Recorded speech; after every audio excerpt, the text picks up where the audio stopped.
WNKT-FM, Eastover, Columbia. Congrats to the Gamecocks women on another national championship. A Cumulus media station. The Halftime Show, sponsored by the Men's Clinic of South Carolina. Not feeling like yourself? Call the Men's Clinic at 803-875-MENS. The Halftime Show on the Game Network and the 107.5 The Game app.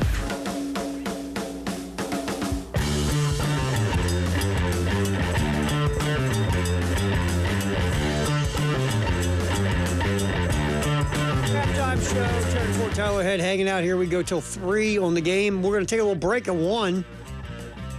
As our co-host here on Tuesdays, Shane Beamer is going to step in, take about a half hour off our hands, come back. Of course, Shane was off last week because, they did not play, so he took the Tuesday presser off. Shane is back. I'm sure a lot of conversation about Texas A&M is coming up today, and again, that'll be at 1 o'clock. The game, 7:30 kick, which means Gamecocks game day from the party lot. Back at the party lot at Sound and Images. 2:30. I'm just stunned you're on time. Yeah, man, I don't want to have you get too comfortable. I guess not. Keep it unpredictable. I think, because you weren't here on Friday and yesterday, but I think technically this is 2 days in a row when you are here that you're on time, which that's a record. That's a streak. Yeah, streak going. I'm kind of like Cal Ripken now. So what? How many games in a row? No, he had 2,130. So I only have 2,128 to go. Feeling pretty good. It's gonna take a while. I gotta get myself stretched. Gotta be all right. Keep you guessing. Never know when I'm going to show up. Just when I think I have all the answers, you change the question. That's right. All right. So, yesterday, what was the thoughts and feelings about Texas A&M? And I watched the fourth quarter of that game on Saturday with LSU. So what did you think?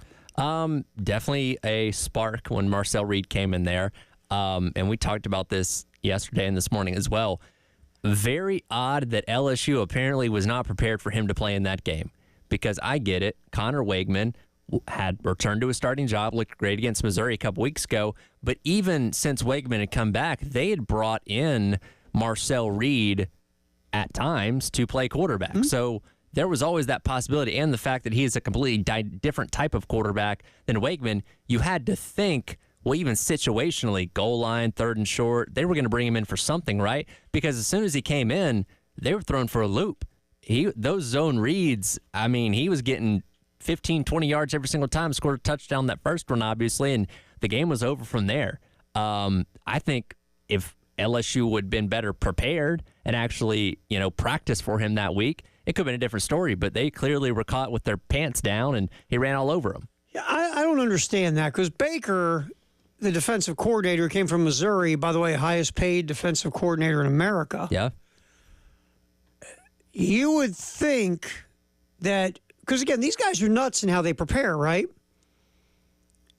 They are. And this is not us making stuff up. Greg Penn, the linebacker at LSU, was the one who came out and said, well, we didn't prepare. A player literally said they were not prepared. They did not game plan for Marcel Reed that week, which is astonishing. That's crazy. And, again, look, this goes even deeper, okay? Yeah, Baker should have obviously prepared for Reed. Because like you said, Reed's been getting a taste even if Weigman's a starter. But two, if you're Brian Kelly, aren't you paying attention to what your defensive coordinator is doing? You would think. Well, and I guess maybe I make this too simple at times. I just think if you're in charge of a collective body of people, you know what's going on. That would be the hope. I feel like almost, though, some of these head coaches, and sometimes it's easy. Okay, he was a former offensive coordinator. He basically is the head coach, and he runs his offense, and he lets the defensive coordinator be the head coach of the defense, right? That's where you go, okay, simple. Now, Brian Kelly was never a defensive coordinator. So is Brian Kelly one of those guys who just says, hey, man, just set up the defensive game plan and go out there and stop people, and I'll worry about everything else? See, I couldn't be that dude as a head coach. I'd have to know what my defense is doing. Come on in here, have a seat on, Friday probably? Mm-hmm. Because your game plan's in by Friday. Yeah, doing your installs. Yeah, come on in, have a seat, show me the game plan. for the defense. I would need that as a head coach because you know what? If your plan sucks, who's a fall on? Well, and if you're doing your proposed scenario here, at some point you would say, what about the other quarterback? Yes, Well, right. What if they play him? Then what? Right. Now, if I'm sitting there like you said, I'm sitting in my stereo and Baker goes over everything, that's the first question I'm probably asking, right? Right. Don't they play that little guy that runs around all over the place at quarterback too? Well, yeah, why? Did you prepare for him? Never thought of that. Thanks, coach. I mean, again, because the buck stops with me as the head coach. Right. So if my defensive coordinator doesn't prepare for the running quarterback for Texas A&M, that's on me because I should be hovering just enough at the end of the week to see the defensive game plan to say, hey, brother, they got another quarterback too. Yeah. Well, and I also thought it was interesting because they're down 17-7. He comes in, immediately scores a touchdown on his first play. But the entire momentum at that point had shifted to A&M. And Nussmeier, who played a really good first half of football, just went into panic mode and started throwing interceptions left and right. Yeah, I mean, it was a couple of those were bad. I mean, he's not a guy that throws picks. No, he's done, legitimately, statistically, one of the best quarterbacks in the SEC this year. Done a really good job of taking care of the football. Obviously has good protection up front. And it's just like he forgot how to play in that second half. And it was very weird. It's like LSU took the lead, and it looked like they were at a nice comfort level / zone in that football game. And they missed a couple opportunities in the first half to make that score even more one-sided. And that always bites you, doesn't it? It seems like, maybe not every time, but it seems like the percentage of getting bit when you screw up your opportunities, always a pretty high percentage. It comes back and it bites you. But so all of a sudden, LSU controlling the football game, then Reed comes in. All of a sudden, things get a little wacky, which the way he played, it almost like backs Greg Penn that they had no preparation for him at all, right? Right. So now all of a sudden, A&M's on you. They're gaining momentum, and LSU, especially Nussmeier, panics and starts making throws he typically doesn't make. And before you know it, you look up, and A&M's up by multiple scores. And all the creepy little cult weirdos in the 12th man and the Yell Squad are going crazy, doing whatever they do. And LSU gets beat. I mean, it was like, wow, that changed in a hurry. By the way, did you see the one LSU guy in the middle of them swaying on Saturday? Yes. My man was not having a good time. No, not at all. When you get that seat, I mean, it's fun if you're winning, right?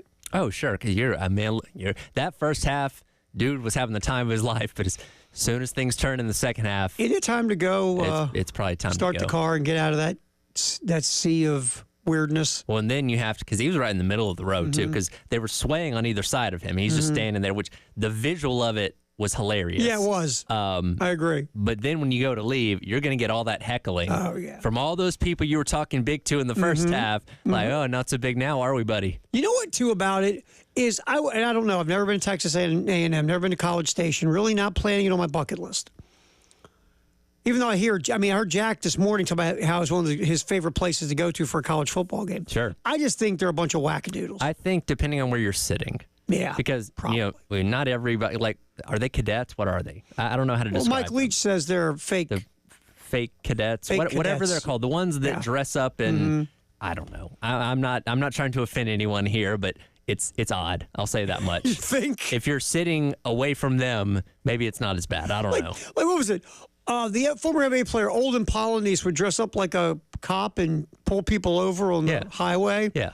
That's a little odd too. Yeah. If you're a fake anything, it's a little odd. Well, I think it's like ROTC, which like that's a pathway to the military. Aren't you know, for anybody like, that had ROTC in high school, like you're saying, I want to go do this. You're like but a volunteer. Exactly. It's not the same as like the Naval Academy or Army. Like, no, they are going into service once they are done with school. Yes. You are not. You have the option to if you want to. Sure. But that's not the same thing. It's a little weird. The whole thing is a little bizarre. But I don't think, like, if you're that guy, I don't think you're fearing for your life. No, They don't seem like they're the kind that are going to, like, bum rush you drunk and roll you. I've heard A&M fans are very friendly. Mm-hmm. They're not the belligerent drunk fans that, might flip your car over in the parking lot or something like that, but just odd. They are the weird cousin of the SEC, right? You see them at the family reunion, and there's always something weird going on with them, and you try to avoid the conversation if you can, and if you do end up talking to them for 5 minutes, it feels like 3 hours, and you're like, "What? You can't get away from them. What did I just talk about?" And then you say, "I got to go to the bathroom to get away from them." You come out of the bathroom, they're standing there going, like I was saying, continuing the conversation. Yes. You're like, "Why are you wearing overalls? Does it have your name printed on them? Why is one unhooked? It's weird. Where's your shirt? What are these arm motions you're doing?" Really weird. But yeah, I mean, that's what I mean. Like, you could probably sit in the middle of them and don't feel like someone's going to punch you in the throat. Yeah, no, I don't think you fear for your life. They seem like just that goofy crew of weirdos is kind of what they are. Have you ever been to like Comic-Con or any of those like conventions? I've been to something like that before. Not my vibe. There's a long story on why I was there. Regardless, not my vibe. I didn't really fit in, but I wasn't afraid. You know what I mean? I'm just like, these people are different. They're not my type of people, but like they seem like they're having a good time. Yeah, I mean, my oldest kid would go to Comic-Con. Yeah. My oldest loved that stuff. And that was fine. It wasn't my bag, but he dug it, so I didn't care. But yeah, he told me some stories of Comic-Con that were pretty funny. You'll see some things. Yes. I'll say that much. Well, so A&M gets the W, undefeated in the SEC. I always love doing this because it's so asinine. If the SEC championship game were today, Texas A&M would play Georgia. Yes, they would. Let me repeat who would play Georgia. Not Alabama. Not Ole Miss, who was the cute was a contender early in the year. Not Texas, who everybody was jumping up and down about Texas. It would be their weird cousin at their family reunion, Texas A&M. Which that's kind of what makes this game this weekend intriguing because, look, Carolina's got 3 losses. They're out of the mix for the SEC championship game. If Carolina beat them, A&M is still very much in control of its destiny to go to Atlanta, and that could turn that Thanksgiving weekend game against Texas, which was already going to be a huge deal because you're restoring a rivalry that really shouldn't have gone away in the first place. Right. But potentially having the stakes of Atlanta on the line in that game, oh, man, sign me up. That would be wild. I said earlier, I'm like, I hope Clemson and Carolina is early in the day so we can all focus our attention on that game at night because that is going to be nuts. How juiced will that building of crazies be? Oh, man. For that game. Well, and then you're going to have the Longhorn crazies in there with them. Oh, yeah. 109,000 folks sardined into College Station. There's going to be a few of them that are going to be wearing burnt orange. We're gonna watch half the state of Texas burn to the ground that night. And here's the thing about this game for South Carolina. You've been close. I said, again, you should have beat LSU. You should have beat Alabama. You should be 6-1. But they don't have should be's in the standings. But you've been close twice now, right? Yeah. Texas A&M is going to come in. They're not super dynamic on offense. Their defensive front's really good. They got a guy that's going to be a first-round pick, who, by the way, picked up Garrett Nussmeier and slammed him like he was king of the ring on Saturday night. A&M's really good up front defensively, which could be an issue for South Carolina, who's had some issues with the offensive line. But offensively, A&M's nothing wow either. This feels like a take-the-under game. But this is a game that South Carolina could win. I mean, the predictor is like 50-50. Yeah. So you've come up just short on 2 big wins over ranked teams. Maybe it's time to slam the door and get one. This is a gettable win. Texas A&M is not like, oh, my God. It's not like if you played someone like Texas who's super uber talented. Sure. A&M has still got dudes from the Jimbo era, but they're not like wowing you on offense. And what did we talk about coming away from the Alabama game a couple weeks ago? Eventually, you got to start winning these games. Yeah, it's a positive to say, man, you were right there with a top 10 Alabama. You were right there with a top 10 LSU team. Eventually, you got to start turning the tide and winning these games, which you've done before.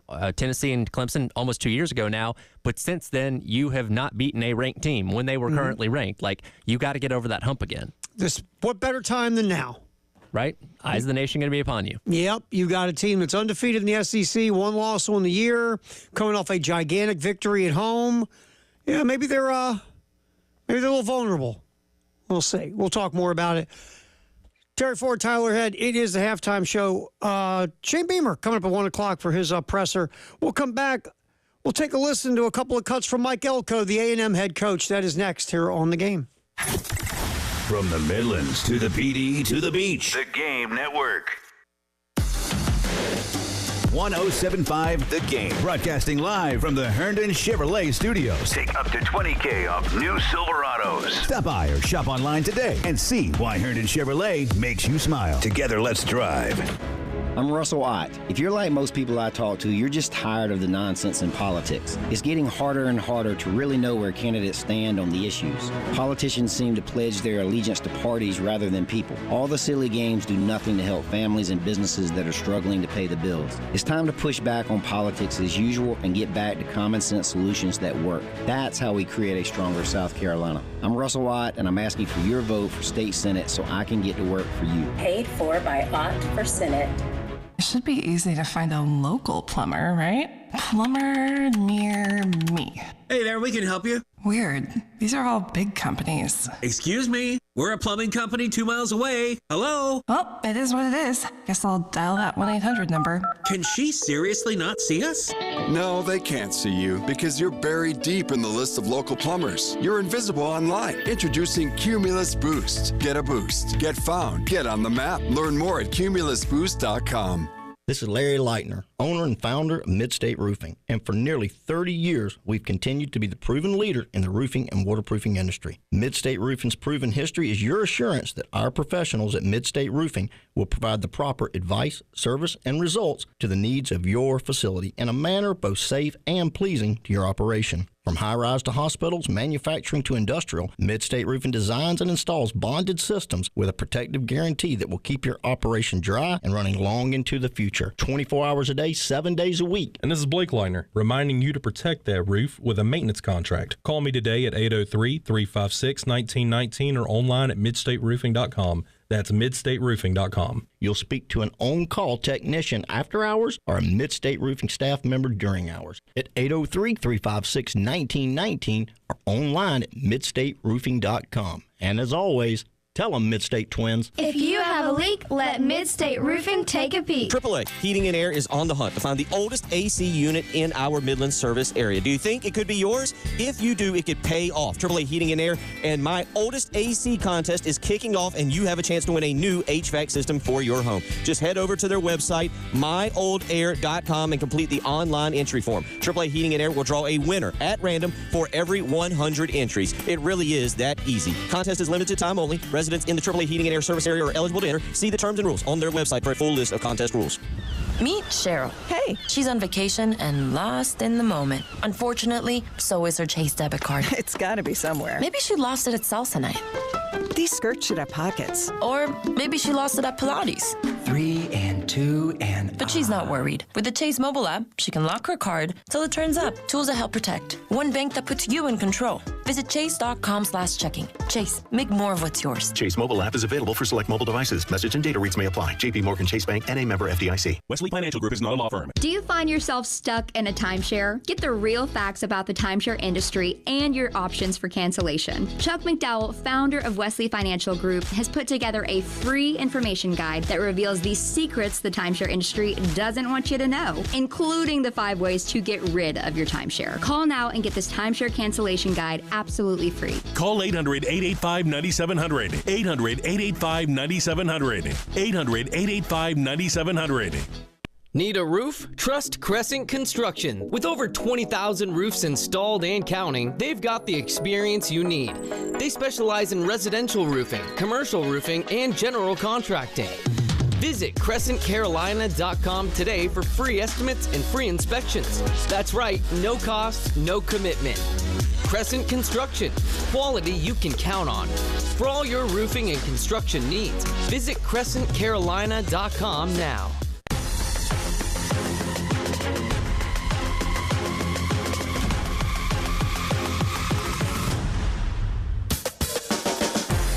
The Halftime Show, sponsored by the Men's Clinic of South Carolina, on your home of the Gamecocks. In Columbia, 107.5 The Game. Also heard on 100.3 The Game. Game in Myrtle Beach. And 100.5 The Game in Florence. And the 107.5 The Game app.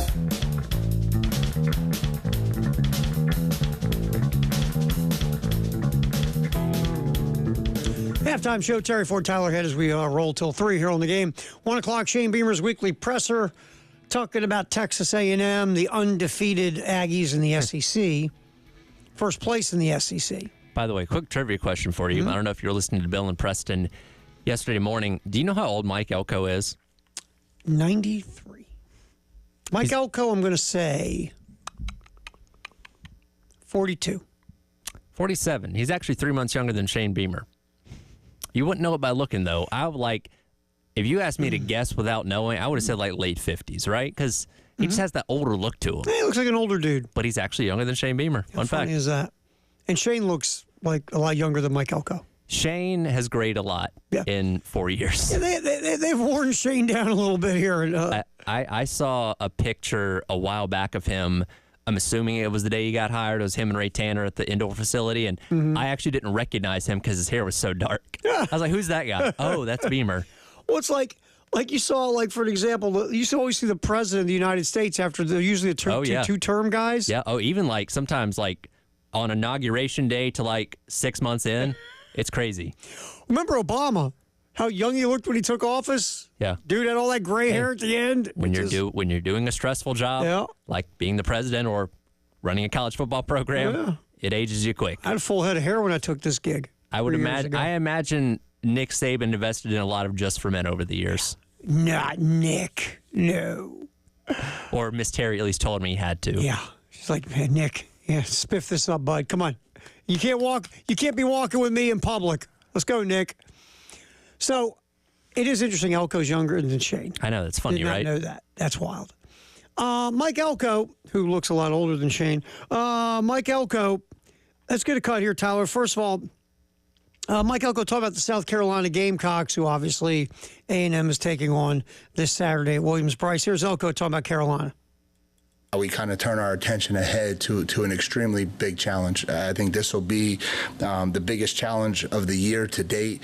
This is going to be an extremely talented team, 4-3, coming off of a bye week. Certainly could be 6-7-1 easily, or 6-1, excuse me, easily. I just think they're a team that has grown every week. They're playing a lot of really talented young guys mixed in with a blend of talented veterans, and this is going to be an enormous challenge for our program. And so it's back to work. It's do the things we got to do this week to prepare to give ourselves the best chance to kind of move forward and kind of go where we want to go as a program. Okay. Yeah, I think he's right because LSU was at College Station. Notre Dame was at College Station. This one's on the road at night at Williams-Brice. Sandstorm, light show, all sorts of craziness, and a team that's lathered up to beat a ranked squad, right? A team that didn't play last week. That's right. They've had a had little bit fresher. 2 weeks to prepare for you. Here, the big matchup, and we'll talk about this all week. Guess how many teams run the ball more than Texas A&M? Imagine none. They're a pretty good rushing team. They lead the conference in attempts.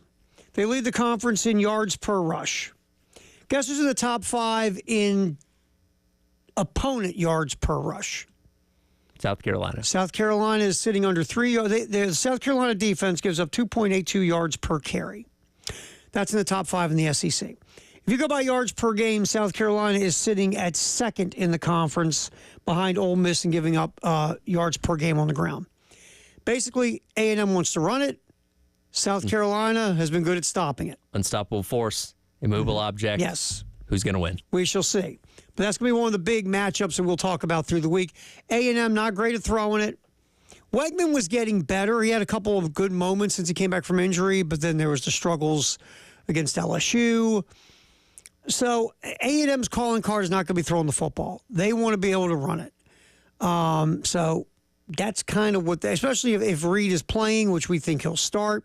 Of course, again, I'm guessing South Carolina will prepare for both quarterbacks. Yeah. I'm going to go on a limb here, Tyler. And that's the question. Okay, if you do start Marcel Reed, where you're primary offense is going to be predicated on running the ball. If Carolina's shutting that down, you can say, okay, well, now we got to throw it. And Marcel Reed, I mean, he uncorked a couple of decent throws on Saturday. That one deep ball was nice. Yeah, 2 for 2 for 70 yards, but he's only completing about 50% of his passes this year. He's not the guy that's going to go out there and throw it for 300 yards. If you have to throw the ball, do you then turn back to Wegman? It's interesting. He's taken more deep shots than Wegman, but neither one of them has been very good throwing the ball down the field. That's why when Reed hit that shot on Saturday, you're like, oh, that doesn't happen much. Yeah. But they're not – they want to run it, and they'll throw it off of play action or their success by getting some good down and distance situations, but they're not going to go out there and beat you winging it all over the field. That's not who they are now. Defensively, again, they're good up front.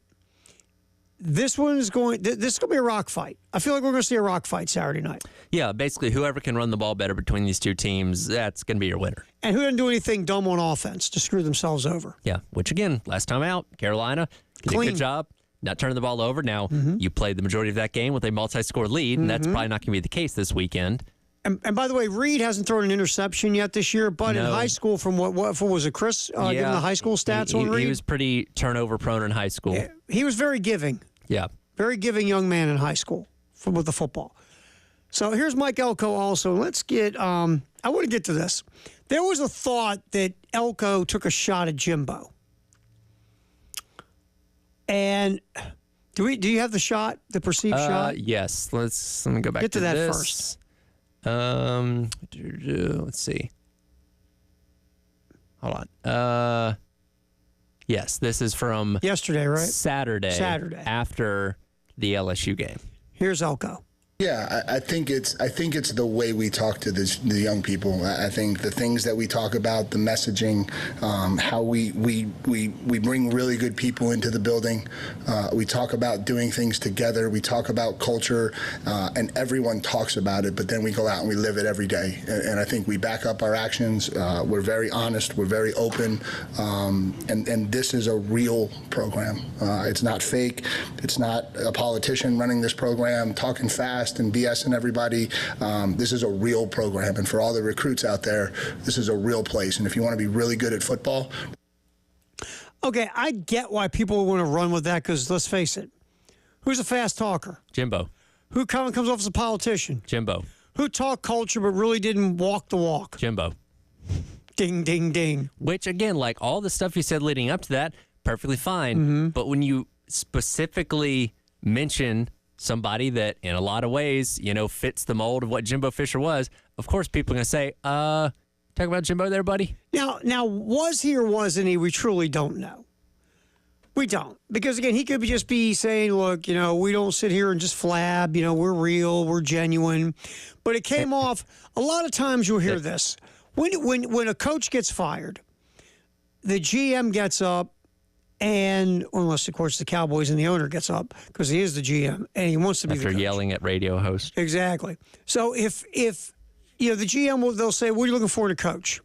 And what they rattle off is typically the things the other coach wasn't doing. Exactly. Well, somebody that's a leader, somebody that can build culture, somebody that cares about our players. Well, that tells you the last guy didn't do all those things. Exactly. That's typically like anything. If somebody says, "Yeah, well, what are you looking for in a woman now that you're single?" Well, I'm looking for someone who, thinks about me and someone who is empathetic. And someone said, oh, so the last one didn't think about you and wasn't empathetic. Yeah, you're usually not listing off things that you just got out of. Right. So it sounds like we're anti-Jimbo. Yeah. So here's Mike Elko kind of saying, no, that's not what I was doing. In the postgame, I was asked to kind of give a synopsis on how we sell culture to our program. In doing so, I made a statement that seemed like a very benign statement that somehow managed to be taken as a shot directly at people. You guys gave me multiple opportunities in 9 months to take shots at people, and I've never done it. I have nothing but respect for Coach Fisher. I've said nothing but positive things about Coach Fisher. I'm the head coach at Texas A&M because of Coach Fisher. I appreciate who he is, everything that he's done, and for anybody in the media to think that that was what I was doing post LSU is it's asinine. And for it to be about any other head coach who gave me an opportunity and hired me, and that's not who I am. I've never been that person, and it's ridiculous, but it is what it is. So. Interesting. Now, again, could he just been talking about we're not fake, we're real? Yeah, he could have been, and everybody went and ran with it. But it was very conspicuous how he said what he said. Just saying. All right, halftime show, Terry Ford, Tyler Head. Maybe you just woke up and you don't know what's going on in the sports world. We're going to tell you next on the halftime show on the game in Columbia, Florence, and Myrtle Beach. 107.5 The Game. In Columbia. 100.5 The Game. In Florence. 100.3 The Game. In Myrtle Beach. The Game Network. It's back! The Lawyer Lisa Special Teams Contest. Just go to 1075thegame.com and register. The pot starts at $100. Every week it increases $100 if Carolina doesn't score a special teams touchdown. But if the Gamecocks do score a special teams touchdown, you could win the pool. Again, just go to 1075thegame.com and register. It's the Lawyer Lisa Special Teams Contest from 1075 The Game. The Firehouse Captain's Club features their signature Captain Sorensen's hot sauce and their new Firehouse Hero Sauce, along with savory oven-roasted chicken, melted pepper jack cheese, crushed red pepper flakes, crispy smoky bacon, lettuce, tomato, and onions. Be sure to try the Captain's Club today at any one of the 14 Midlands Firehouse locations. Order ahead with the Rapid Rescue to go, but if a sampling platter is more your style, get all of your game day tailgate needs online at firehousesubs.com. Firehouse Subs, founded by firemen. What you're talking about. Sponsored by Love Chevy, where back to cool means award-winning savings. I-26 at Harbison and at lovechevy.com. Together, let's drive. Powered by Integrated Media, The Game TV. Sponsored by Shepherd's Glass, a true reflection of quality. The Game TV. Sponsored by Shepherd's Glass. If you have tax problems, it can affect all aspects of your life. Now's the time to do something about it. Hi, I'm local attorney John Ecton with the Ecton Law Firm. Everyone at our firm truly believes we can improve the lives of our clients by eliminating the stress and worry of IRS tax problems. We're a local South Carolina law firm dedicated to resolving your tax problems for good. Simply put, we solve tax problems. So if you're facing IRS tax liens, bank or wage levies, or have years of unfiled tax returns, come meet with us in person. Your first visit is free and confidential. We'll show you how we will solve your problem and how much it'll cost. So don't put it off any longer. Call us now at 803-771-9800. That's 803-771-9800. Or go to our website at irsproblemsolving.com. It is time to do something about that tax problem. Your solution is right here in South Carolina, so hire a South Carolina attorney. Hire me, John Ecton. I'm Russell Ott. If you're like most people I talk to, you're just tired of the nonsense in politics. It's getting harder and harder to really know where candidates stand on the issues. Politicians seem to pledge their allegiance to parties rather than people. All the silly games do nothing to help families and businesses that are struggling to pay the bills. It's time to push back on politics as usual and get back to common sense solutions that work. That's how we create a stronger South Carolina. I'm Russell Ott, and I'm asking for your vote for state senate so I can get to work for you. Paid for by Ott for Senate. Are you a Gamecock fan that's looking for flexibility to attend the games you want without committing to season tickets? If so, the Gamecock Go Pass is for you. For only $20 a month, your Gamecock Go Pass subscription provides you with access to all non-conference football games, most men's and women's basketball and baseball games, and all softball, soccer, and volleyball games. Plus, you have the ability to add on tickets for conference football games and premier basketball and baseball games for an additional cost. To learn more and sign up today, visit thegamecockclub.com/go. Clutter out of your gutter. Call on the gutter man. Were your gutters damaged or clogged during the recent storms? The Gutterman will not only clear out your gutters, but also ensure that everything is working optimally. Protect your biggest investment. Call the guys in the powder blue trucks, the Guttermen, at 803-791-7147. We keep the clutter out of your gutter. Call on the Gutterman. Affordable landscapers near me. Right here, sir. Same ones I saw last time. What? Can he not see us? Nope, he can't see you yet. Get Cumulus Boost and get on the map. CumulusBoost.com. When you have sports mixed with your pop culture, along with humor and celebrity interviews, your earbuds are enjoying The Rich Eisen Show. Terrell Davis, former NFL player for the Denver Broncos. When I played, if I had to get a message out, it was probably through my agent, or I had to tell somebody in the media. Now, I can just tweet it. I can just put it on social media. You hear a lot of things that you don't want to hear, and then your family hears it, they tell you about it. So it's definitely a different environment. Search for The Rich Eisen Show on YouTube or wherever you listen. What you're talking about. Sponsored by Love Chevrolet. On the Game Network. He's got a free release and is getting into the route, but based on what he was doing, I think he just had a mental error there, not helping his left tackle. Flag is down, returned by Austin. Plenty of room, great return, still rolling. Flag is down, Austin into the end zone, touchdown. That was Calvin Austin. His punt return for a score. Part of the Steelers win over the Giants last night, 26-18 on Monday Night Football. We'll get to Steelers in a minute. For the love of God, I beg, please, NFL, quit making my eyes bleed. Quit showing the Giants. Quit showing the Giants on that. I say this all the time.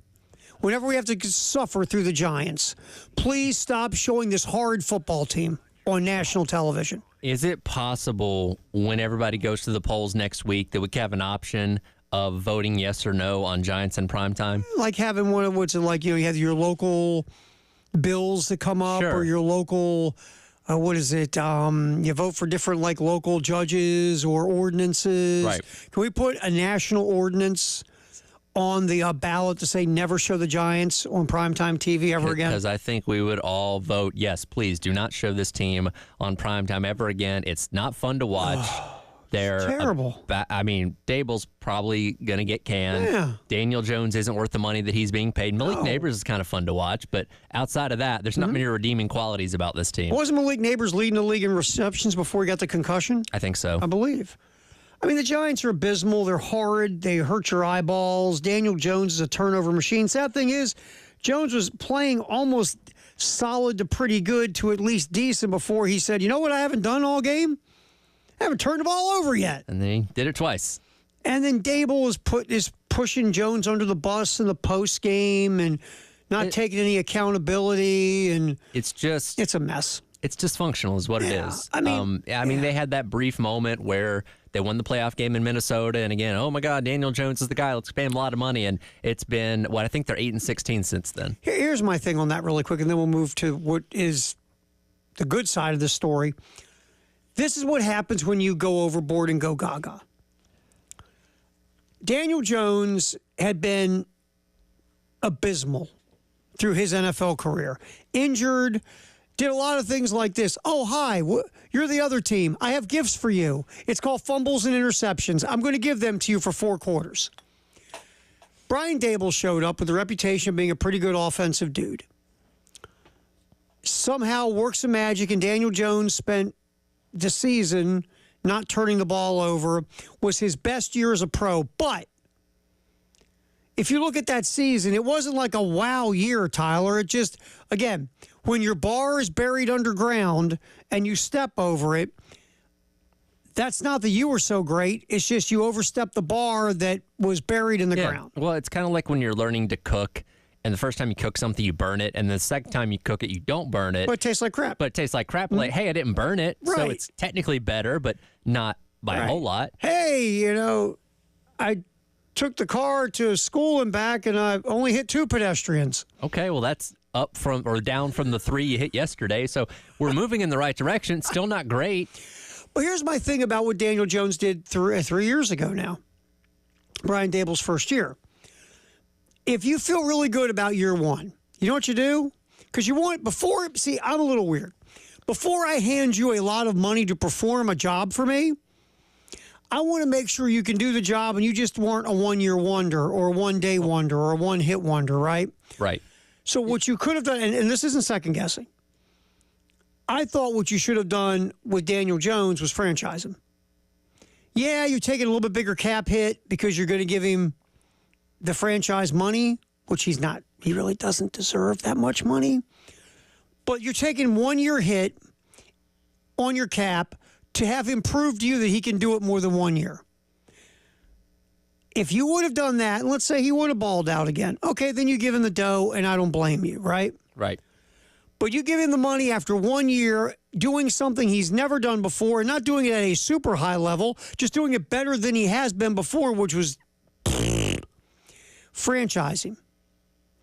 Throw a tag on him.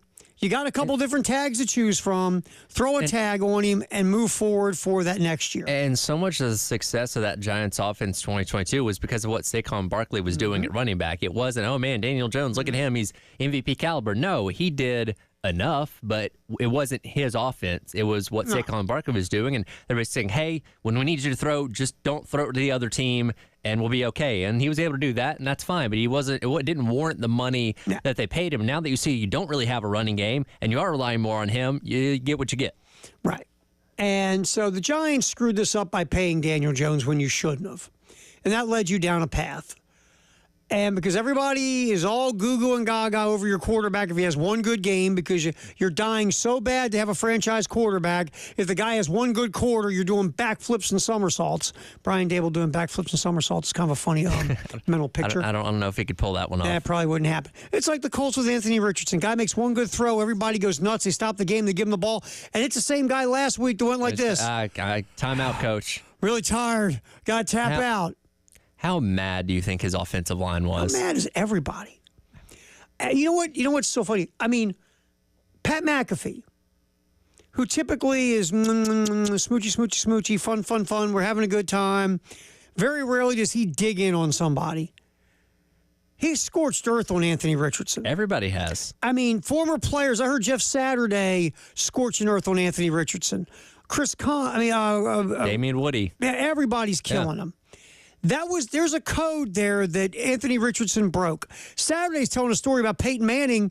Manning was so tired or so disoriented from getting the snot knocked out of him that Saturday was actually holding him up by his pads while Manning was trying to get the communication in his helmet so he could call the play. And Saturday's like, I don't even know if he even knew what the play was.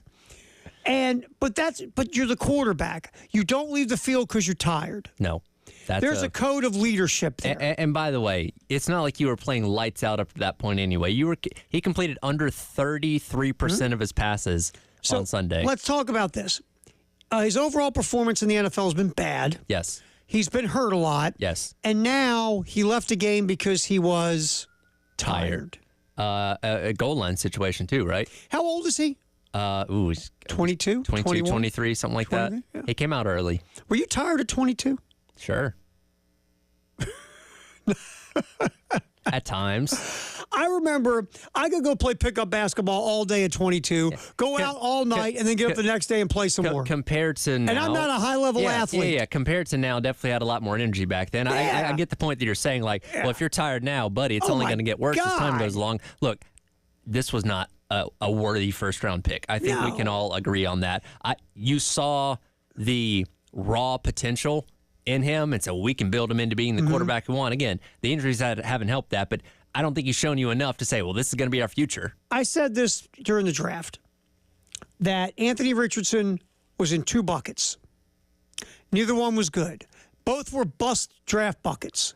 One, so few starts. No quarterback has ever been a franchise quarterback at a high level who's had that few starts in college.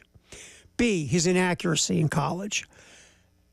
Brett Favre is the only quarterback, I think, that completed a lower percentage of his passes in college that was a successful NFL quarterback. Right. And Favre was not a first-round pick. He was a second-round pick.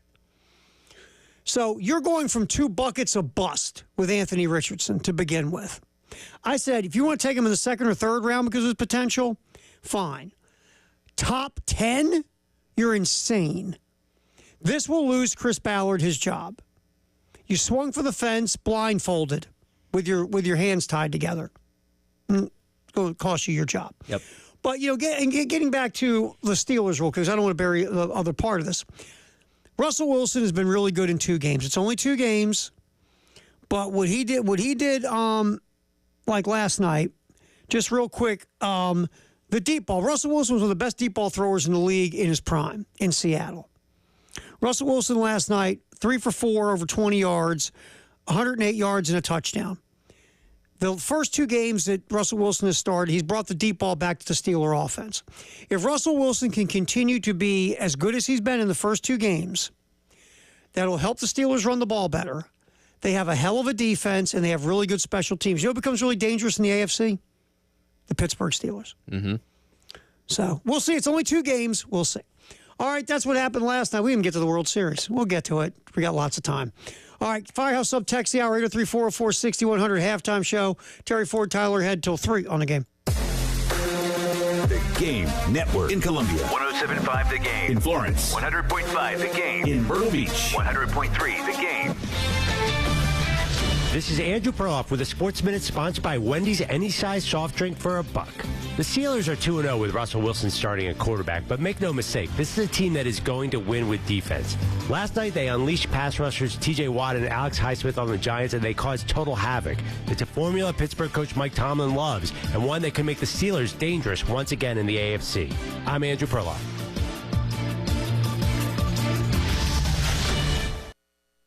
Robinhood is introducing forecast contracts so you can trade the presidential election.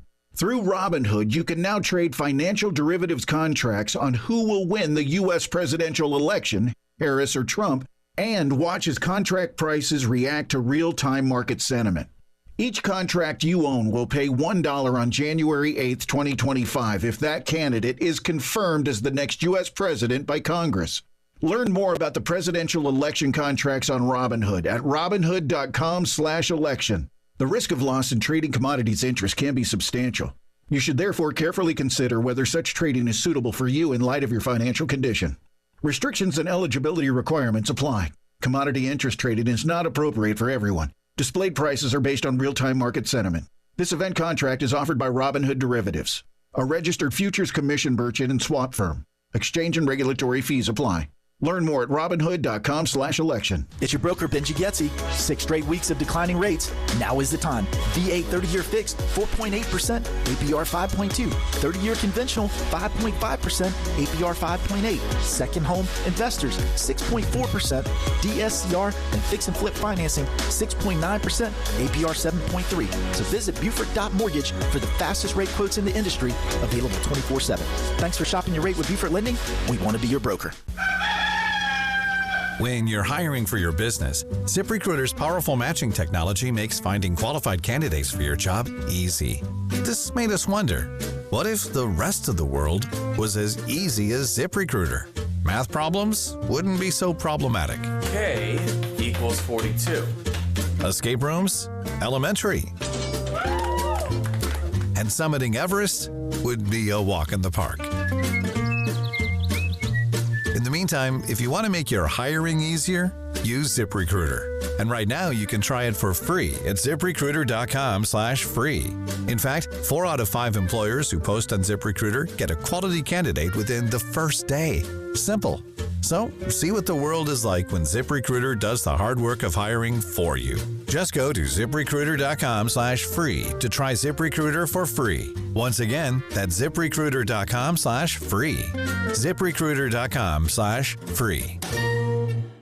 Since 1963, Takeuchi has been a pioneer in the compact construction industry, having developed the world's first compact excavator in 1971 and the world's first compact rubber track loader in 1986. Takeuchi continues to revolutionize the industry through innovative technology and listening to customer needs. Now you can partner with a truly global leader by contacting TEC Rental Equipment in West Columbia, Orangeburg, and Somerville. From world first to world leader, Takeuchi.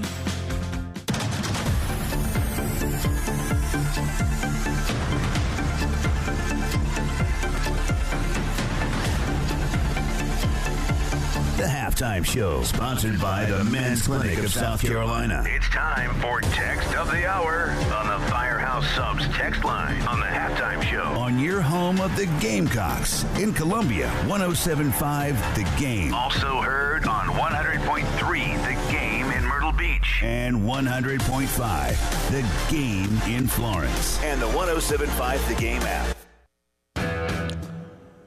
Tomorrow, we're going to have a little fun. Go hang out at Colonial Life Arena from 6 a.m. to 6 p.m.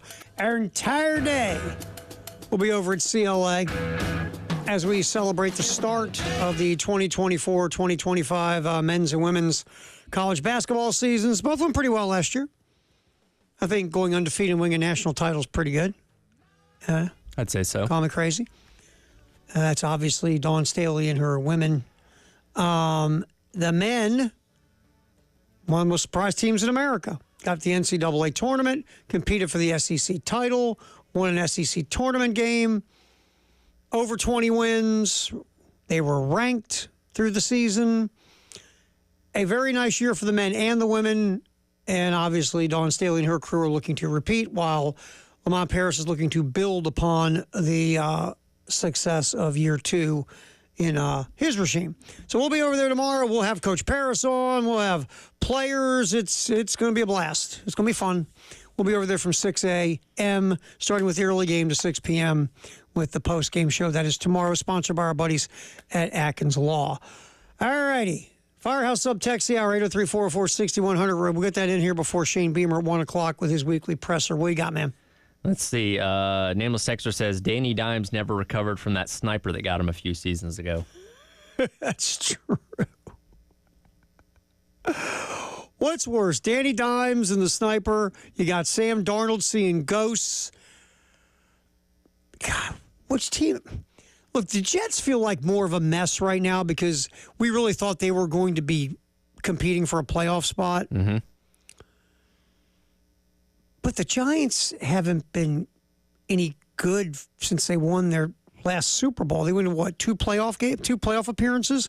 Remember the thing where they all went on the boat? Yeah. With Odell Beckham Jr., and then they came and got smacked? That has come up quite a few times since then. And then you had 2 years, it's going to be almost 3 years now, when they beat the Vikings in the playoffs in Dable's first year. Right. But that's it, man. I mean, the New York football, the best team in New York, the Bills. Yeah, pretty much. They love, by the way, the people in Buffalo love doing that. Oh, I know. They love taking that shot at the Giants and the Jets. They go, you guys really don't even play in New York. You play in New Jersey. Yeah, you're in the New Jersey Jets, New Jersey Giants. Mm-hmm. Yeah. So they're just both a mess. Everything's, just bad. It starts with, and you see, look, our boy Woody Johnson's been a bad owner for a long time. But the Mara family used to be successful. I mean, they were part of Super Bowls and really good teams for a long period of time, and now they can't get out of their own way. Right. It's very bizarre what's happened with the Giants.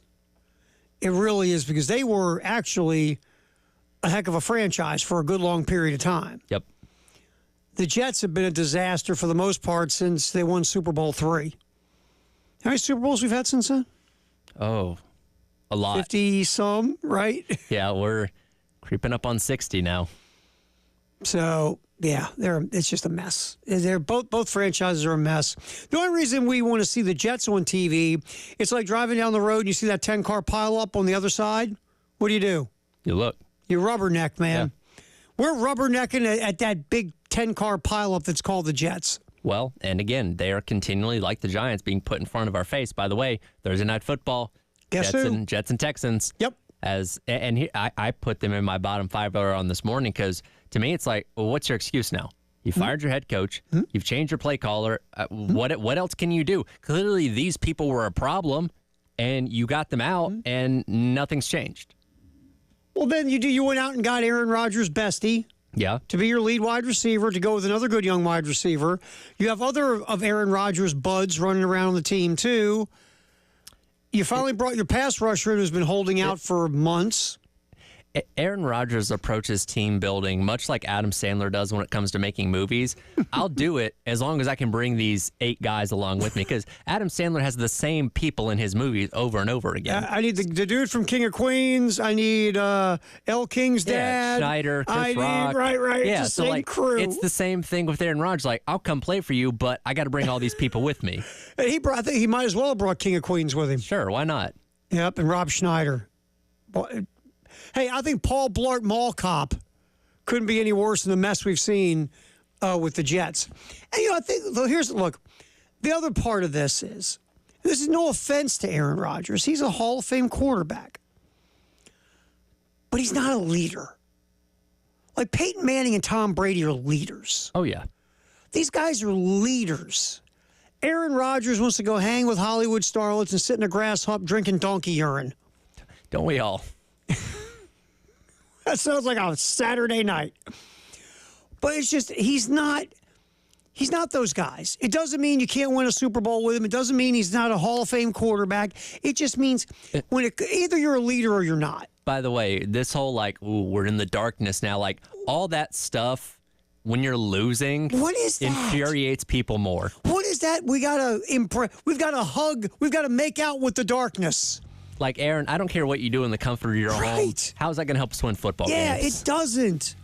What is it? I mean, stop your philosopher stuff, if man. you turn the lights off, get in a blanket, and get a little bit weird, that's on you. But don't do that in the football facility. That's not going to win us games. Shane Beamer, Weekly Presser, coming up next here on the Halftime Show with Terry Ford and Tyler Head on the game in Columbia, Florence, and Myrtle Beach.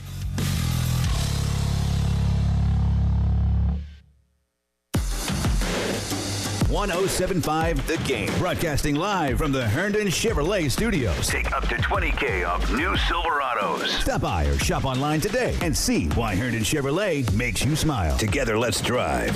Do you have sagging, soft, or bouncy floors in your home? Well, this could be a sign of rotten wood caused by moisture in your crawl space. Damaged wood in your crawl space can affect your home's foundation, and that can affect your home's value, and nobody wants that. Say goodbye to sagging floors and hello to a stable foundation. Contact Canty today for your free inspection at 803-424-8380 or visit CantyCanFixIt.com. See website for details. Bills Happen is not a lender and does not make credit decisions. Must be 18 years old. Not available in all states. Honey, the credit card bill came and we're maxed out. Great! Maxed out cards, rent is due, bills are piling up. We just need some extra cash to help us get by for a few weeks. We should do what my brother did. He went to BillsHappen.com and got $3,000 the next day. With our bad credit, I don't think so. BillsHappen.com is different. They are one of the largest personal loan networks. They can help people with all credit types get up to $5,000. I'm sure there's a lot of paperwork. Nope, my brother said it was easy. He did it right from his phone. If you have a regular source of income, you can be approved for a loan for up to $5,000 in minutes, and your cash can hit your bank account the next day. BillsHappen.com's lenders have millions of dollars to lend, regardless of your credit history. Great news! I went to BillsHappen.com, and we will have our money as soon as tomorrow. Wow, that is fast. If you need extra cash, go to BillsHappen.com. That's BillsHappen.com. BillsHappen.com. I'm still going for it, even with higher stroke risk from atrial fibrillation and a regular heartbeat not caused by a heart valve problem. Over a 3-year study, Eliquis apixaban tablets reduced stroke risk better than warfarin, and over 97% of Eliquis patients did not experience a stroke. A first stroke occurred in 2.9% of warfarin patients versus 2.3% of Eliquis patients. Don't stop taking prescription Eliquis without asking your doctor. It may increase your stroke risk. Eliquis can cause serious and in rare cases fatal bleeding. Don't take Eliquis if you have an artificial heart valve, abnormal bleeding, or antiphospholipid syndrome. While taking, you may bruise more easily or take longer for bleeding to stop. A spinal injection while on Eliquis increases risk of blood clots, which may cause paralysis, the inability to move. Get medical help right away for unexpected bleeding, unusual bruising, or tingling, numbness, or muscle weakness. Medications such as aspirin products, NSAIDs, SSRIs, SNRIs, and blood thinners may increase bleeding risk. Tell your doctor about all planned medical or dental procedures. Learn more at Eliquis.com or call 1-855-ELIQUIS. Let's see, landscapers I can afford. All right, searching affordable landscapers near me. Here we go. Right here, sir. How can we help? It's the same ones I saw last time. Sir, we're right here and reasonably priced. Why is he not seeing us? It looks like the ugly yard stays. Sir, can you not see us? Nope, he can't see you because you're buried deep in the list of local landscapers. You're invisible online. Introducing Cumulus Boost. Get a boost. Get found. Get on the map. Learn more at cumulusboost.com. Firehouse Subs, Hook and Ladder jingle, take one. Hook and ladder, when it's hot, it just tastes better. Warm that smoky turkey, that thin sliced honey. Guys, this is a 30-second ad. You gotta sing faster. Hook and ladder, when it's hot, it just tastes better. Melty cheese and toast spread, mustard, mayo, purple spread, lettuce, green, and onion. The sandwich is too big for the song. It's too big. The Hook and Ladder, available only at participating Firehouse Subs restaurants. Pete Ale Wine Pool and Spa is the place for all things swimming pool and hot tub. Need a new vinyl liner? This is the perfect time of year to have your faded or worn out liner replaced. Call or come see us to repair, replace, or upgrade your existing equipment. Want to cover your pool to keep out all those fall leaves? A new safety cover is the answer, and it's safe for the kids and pets. That's Pete Ale Wine Pool and Spa, 5541 Sunset Boulevard. You'll find us on Facebook or online at PeteAleWinePools.com.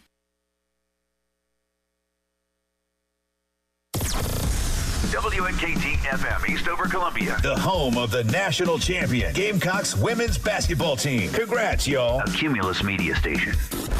The Halftime Show, sponsored by the Men's Clinic of South Carolina. Not feeling like yourself? Call the Men's Clinic at 803-875-MENS. It's 1 o'clock. That means football. Football. And more football. On the Halftime Show. Is sponsored by Atlantic Window and Door. Go to awdsc.com. On the Game Network and the 107.5 The Game app. Now, let's hear from the coach. Shane Beamer's press conference, sponsored by Crescent Construction, the official roofer of the Gamecocks. I will be hearing from Shane Beamer here in just a minute. Coach's first presser in a couple of weeks, of course, off week. South Carolina's second off week. And we hope this one goes better than the first one. Yeah, definitely so. That coming out flat against Ole Miss, bad look, and can't afford to do that against a team like A&M this weekend. No, and look, this is a game that you come out and play the way you did against Alabama or LSU or Kentucky. You got a shot to walk off the field with a W. Games at home, first real night game at home this year. So the folks should be good and lubricated and lathered up and ready to roll. That would be a fun environment. ABC Saturday night. Eyes of the nation upon you, much like they were against LSU, but having all day to, like you said, lube up and ready to go. Get yourself loosened up and ready to rock and roll. So Shane will talk about the A&M game. Texas A&M, the only undefeated team left in the SEC. Who would have thunk that? Boy, the money you could have won if you went to Vegas and dropped dough on A&M would be the last undefeated team left in the conference. Here's Shane Beamer, weekly presser, right here on the game. Even more reason to be at Gamecock Walk on Saturday, which we know will be absolutely electric. Good to see everyone. Great to be back into in-season regular game week mode. The off week was really, really good for us. No question about it. On the field, got some really good work in last week on the field, in the meeting room, in the weight room as well. Got some great recruiting done. Anytime you can go on the road recruiting after a win like we had at Oklahoma, it's going to be a lot of fun. So there was great energy and excitement about Gamecock football going out on the road. I was out Wednesday afternoon at a practice, was in 3 different states on Thursday, went to a game Thursday night, was in 2 different states on Friday, went to a game Friday night, and great to be out on the road and get to be in high schools and go to some high school games and practices like I was able to do as well. So all of our coaches were on the road, which was great to be able to do. And then we all, the players had a long weekend, which they needed physically and mentally. Coaches, we had Saturday off, which will be our last off day until the end of the season. So we certainly took advantage of that, all of us, and then everybody got back in here on Sunday, players, coaches, staff, and full speed ahead on Texas A&M once we came back in here on Sunday. Got a big challenge this week. Coach Elko's done a phenomenal job in year one. This is a team that's operating at a high level in all 3 phases. Extremely talented, extremely well coached, coming off a huge win over LSU last Saturday night. They're doing all the things that you're supposed to do to win football games. I know you guys err more on the side of looking at the NCAA stats of everything and where people rank on all 100-plus teams. I look at the SEC stats because that's what we're judged on. And this is the greatest conference in the world, and there's no conference in America that has more competitive Saturdays with NFL players on the field than this league. So I look at what teams do in SEC games. So if you look at SEC versus SEC teams' stats, Number one in the SEC in rushing offense, Texas A&M in SEC games. Number one in rushing defense, Texas A&M. Number one scoring offense, Texas A&M. Number one in turnover margin, Texas A&M. Rushing attempts, Texas A&M. I think red zone, they're number one in the SEC in touchdowns, or in red zone percentage. I think 16 touchdowns and 20 trips. So you look at everything, SEC versus SEC games, which they've played 5 of them just like we have, and they are near the top in every category that directly equates to winning and losing. Turnover margin right there. They've only given the ball up 3 times in 5 SEC games. So they're doing the things that you have to do to win football games.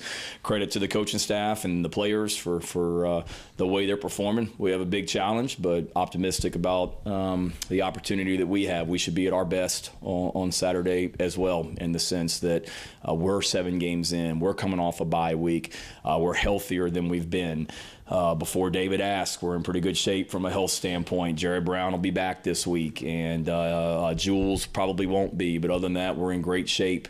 And we're healthier, we're more experienced, hopefully got better. Not hopefully, I know we got better over the off week, and we're going to need to be really good on Saturday night. But our guys are excited about the opportunity. Know it'll be an insane environment in Williams-Brice Stadium. Insane. We know that, but what matters is us performing and playing really well, coaching well, and we're hard at work on doing that. Got off to a good start Sunday and a really good day today on the field as well. Questions? Shane, I know you guys only like to concentrate on the next game, but these next 5 will determine how the season is viewed, postseason, that kind of thing. So do you mention that at all, in any realm when you're talking to the guys about this next month is really going to determine how the season's looked at? Yeah, I think every coach in America uses the "they remember November" thing. I think that's kind of universal as a coach. You say that. I was hearing that back at Tennessee back in 2001 when I was a GA for Philip Fulmer. He used to say it. But certainly we talked about it before this week, David, in that we've done a lot of really good to this point, and we've certainly had some heartbreaking losses and disappointments, but this team will be judged and remembered by November, and it's very true with this group as well. I told them the story last week that, I think back to 2 years at South Carolina where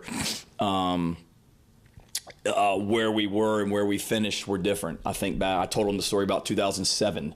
And we were 6-1 and ranked, I think, 13th in the country, and went up to Chapel Hill, or 5-1, went up to Chapel Hill, beat North Carolina up there, came back the next week, had an ungodly amount of penalties, and lost to Vanderbilt at home. Didn't win a game the rest of the year. Lost to Clemson on the last-second field goal, and didn't go to a bowl game. And we were 6-1 in the middle of October and ranked 13th. And then I told them the story that most of them were here, but a lot of them weren't. 2022, nobody thought we were worth a flip after that Florida game, and then we come back and have 2 of the wins that people will remember around here forever. And the way that team is remembered is because of what happened in November. The way the 2007 team is remembered, good or bad, is because of what happened in November. So we know that we have 5 games to finish the season, and it's all out there in front of us. So we don't talk about big picture other than that, and what matters. What matters is this week, just having a 1-0 mentality and doing everything we can this week to go 1-0. Is there a small spite that you're wearing that T-shirt with the Yankees down 3-0 in the World Series? Just happened to put it on today? Gotcha. All right. Yeah. It is 3-0, right? Is that what it is? Okay. Sorry. I hadn't watched it. I just saw the score this morning.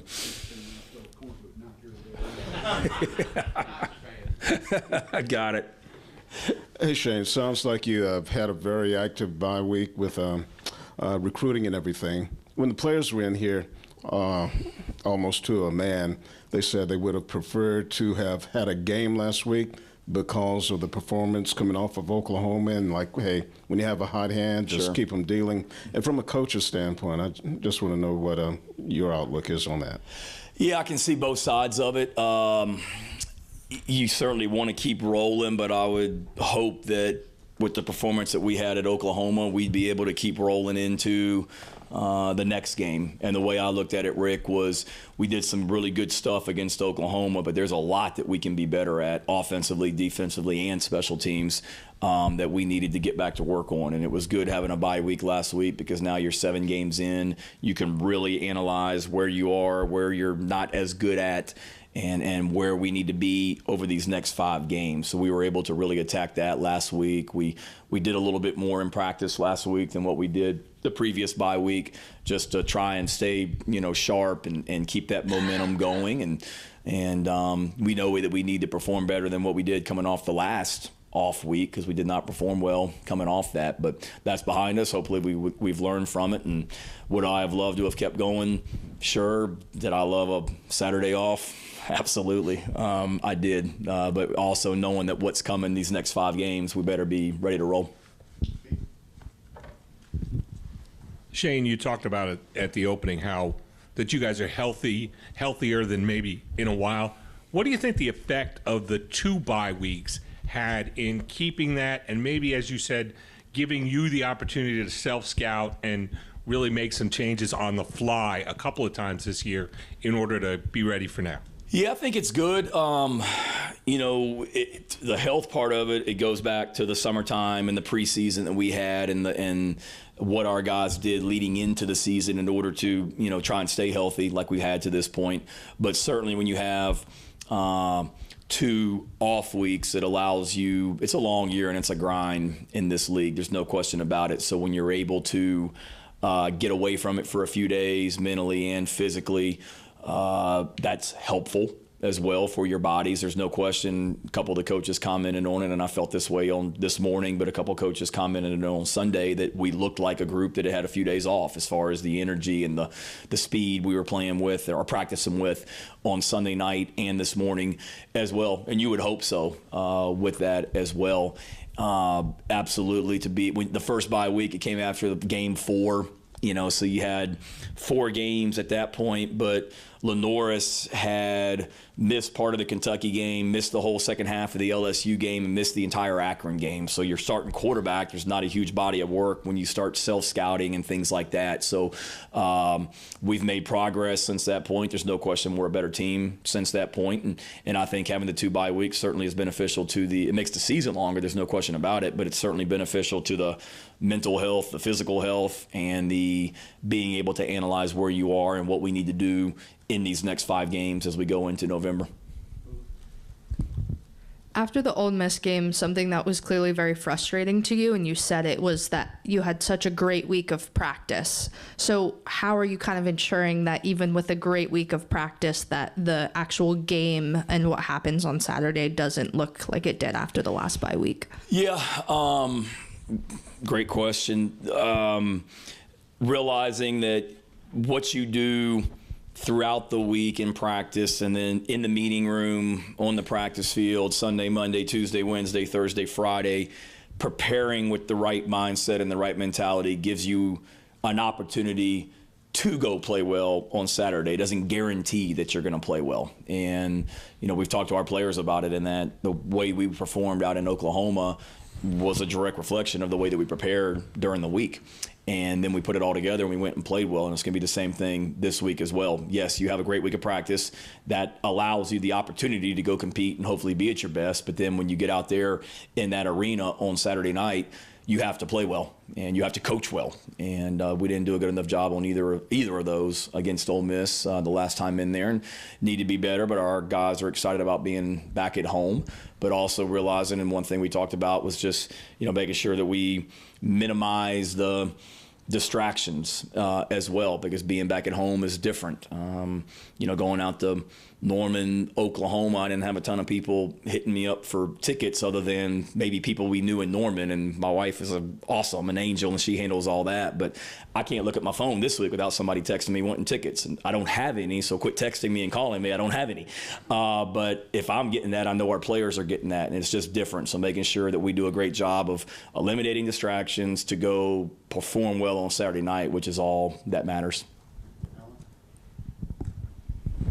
A couple players were in here talking about just how physical A&M is, how they like to get downhill, how they're looking forward to that. I guess, one, what do you notice about their physicality on tape? And 2, does it help when kind of a bruising team like that falls directly after a bye week?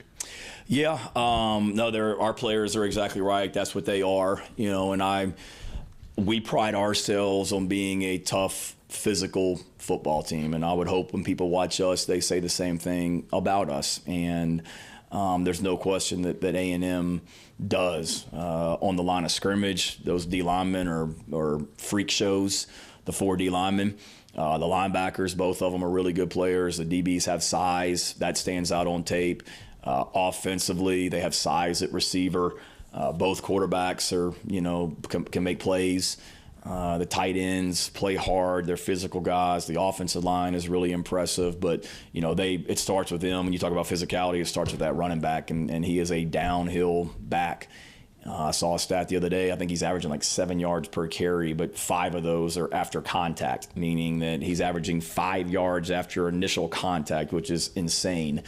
So they're a physical team. I know that's what Coach Elko wants his program and this team to be about, and they are. And if you love tough, gritty, physical football games, this is the one for you. And if you don't, then this ain't the place for you on Saturday night. You mentioned after the first bye week, it was probably pretty tough to prepare because, Rocket had been injured. Lenoris was coming off an injury. With those guys healthy this bye week, was there anything you were able to do offensively preparing that you weren't able to do the first go-round? Yeah, I think for us, it's going back and looking at where we need to be better and certainly working more on that. We did a lot of, third down work against the defense last week and third down pressures and blitz periods and whatnot. You look at, okay, we got 5 games left. Here's kind of where we are as an offense, defense and special teams, but you asked a question about offense, where we are, what are some things that we need to do over these next 5 weeks, one better, but maybe differently as we look at personnel or we look at scheme. Is there a scheme that we can be using that we're not right now that can help us and being able to really, dive into that with Lenoris and Rocket being where they are.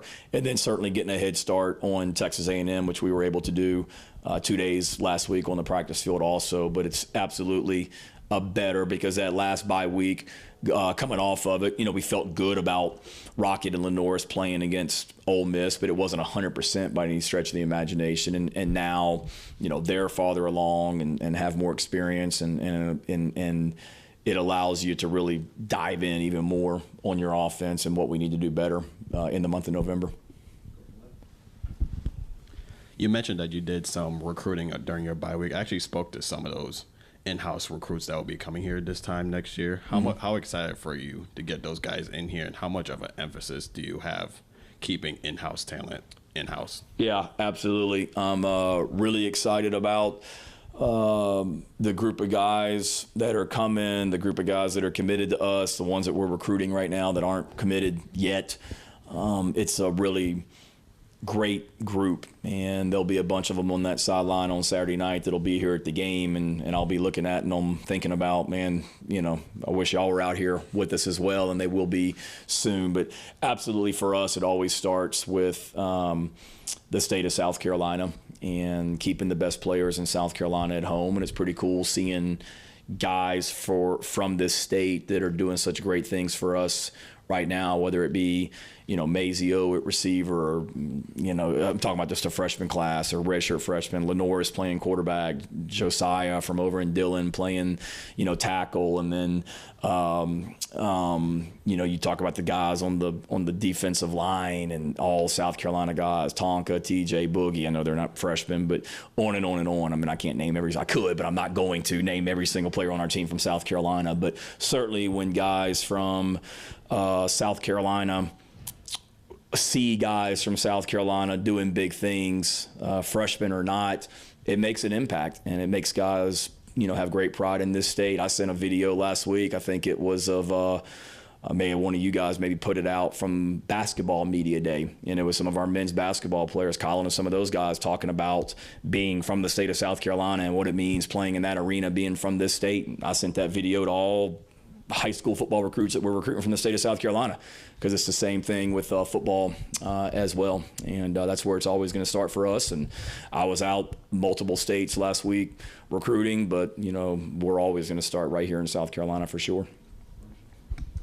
with A&M playing two quarterbacks this year pretty extensively, there's a lot of tape on both those guys with completely different skill sets. So it's kind of the process like of preparing for either one of them and the challenge that both of them uniquely present to you. Yeah, great question. I laugh, like some people reach out to me like Marcel Reed just arrived out of like thin air, like he had never played in an A&M uniform before, and there was like so many people had texted me Saturday night and Sunday, like the guy started 3 games this season and is a heck of a player and beat Florida in Gainesville and beat Arkansas in Dallas and beat Bowling Green as well.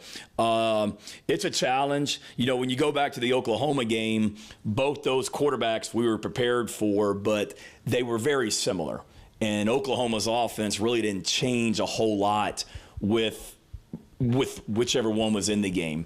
And not that A&M completely changes depending on which one is in there, but it's different. There's no question about it. I think Reed the other night, threw 2 passes, I think, the whole time he was in here. And he's on tape a lot, making defenders look silly. And, I mean, there's a clip in the Florida game backed up in their end zone, and he scrambles up the middle, and there's a Florida linebacker that has him dead to rights, and he completely just – what do the kids say? Broke his ankles, whatever you want to call it. I mean, he can make people look silly in the open field, and he's a talented guy that can throw. I know they didn't throw a lot with him the other night, but he can make throws. And then Connor's obviously a really talented guy, and they named him as the starter going into the season for a reason. So it is a challenge because they are different skill sets, and not that one can run and the other one can't. I'm not saying that, but they both can throw. They both can can run the ball and throw, and they will do some different things with Reed in there for sure. So you've got to have a good plan for both of them, and you know, for us, it starts with whoever's at quarterback. We got to affect him, we got to tackle him, and then we've got to be able to tackle the running back, because that's what they want to do, is hand the ball off to not just 8 but 5 as well, and let them get going. Shane, Gamecock fans online were also pretty busy during the bye week. It looks like they were trying to come up with a nickname for your defense, and I think they landed on the Carolina Reapers. Have you guys seen that at all, and what do you think about that? I have not seen that. I tried to actually not look at my phone at all on Saturday as well and put it down for one day. I hadn't seen that. Did you ask our players that? Did they like it? I haven't been able to yet. All right. Makes sense. Halloween theme too, with Halloween coming up, I guess. I like it as long as they can keep playing well. That's what we need to be focused on, and as long as we keep playing well, people can call them whatever they want. Shane, you talked about November being such an important month earlier for this team. You guys have had a lot of success in your time here at Carolina during this month. Is there one thing in particular that you've kind of noticed that you guys have done well in games when you're winning in November? I'm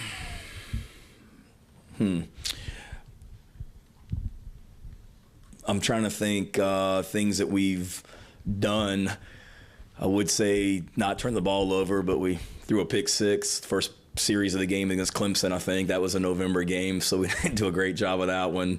I don't know if it's anything specifically that I look at. It's a great question. I think the bigger thing for us is it just goes back to, we pride ourselves on being a team that gets better as the year goes on, and we've always been that. And you know, it's important for me as a coach, and I tell the players every year that it would be a shame if we're the same team in September that we are in November. Like, we need to continue to get better. And I think a big part of that goes back to the way we practice, the way we train in the weight room during the season.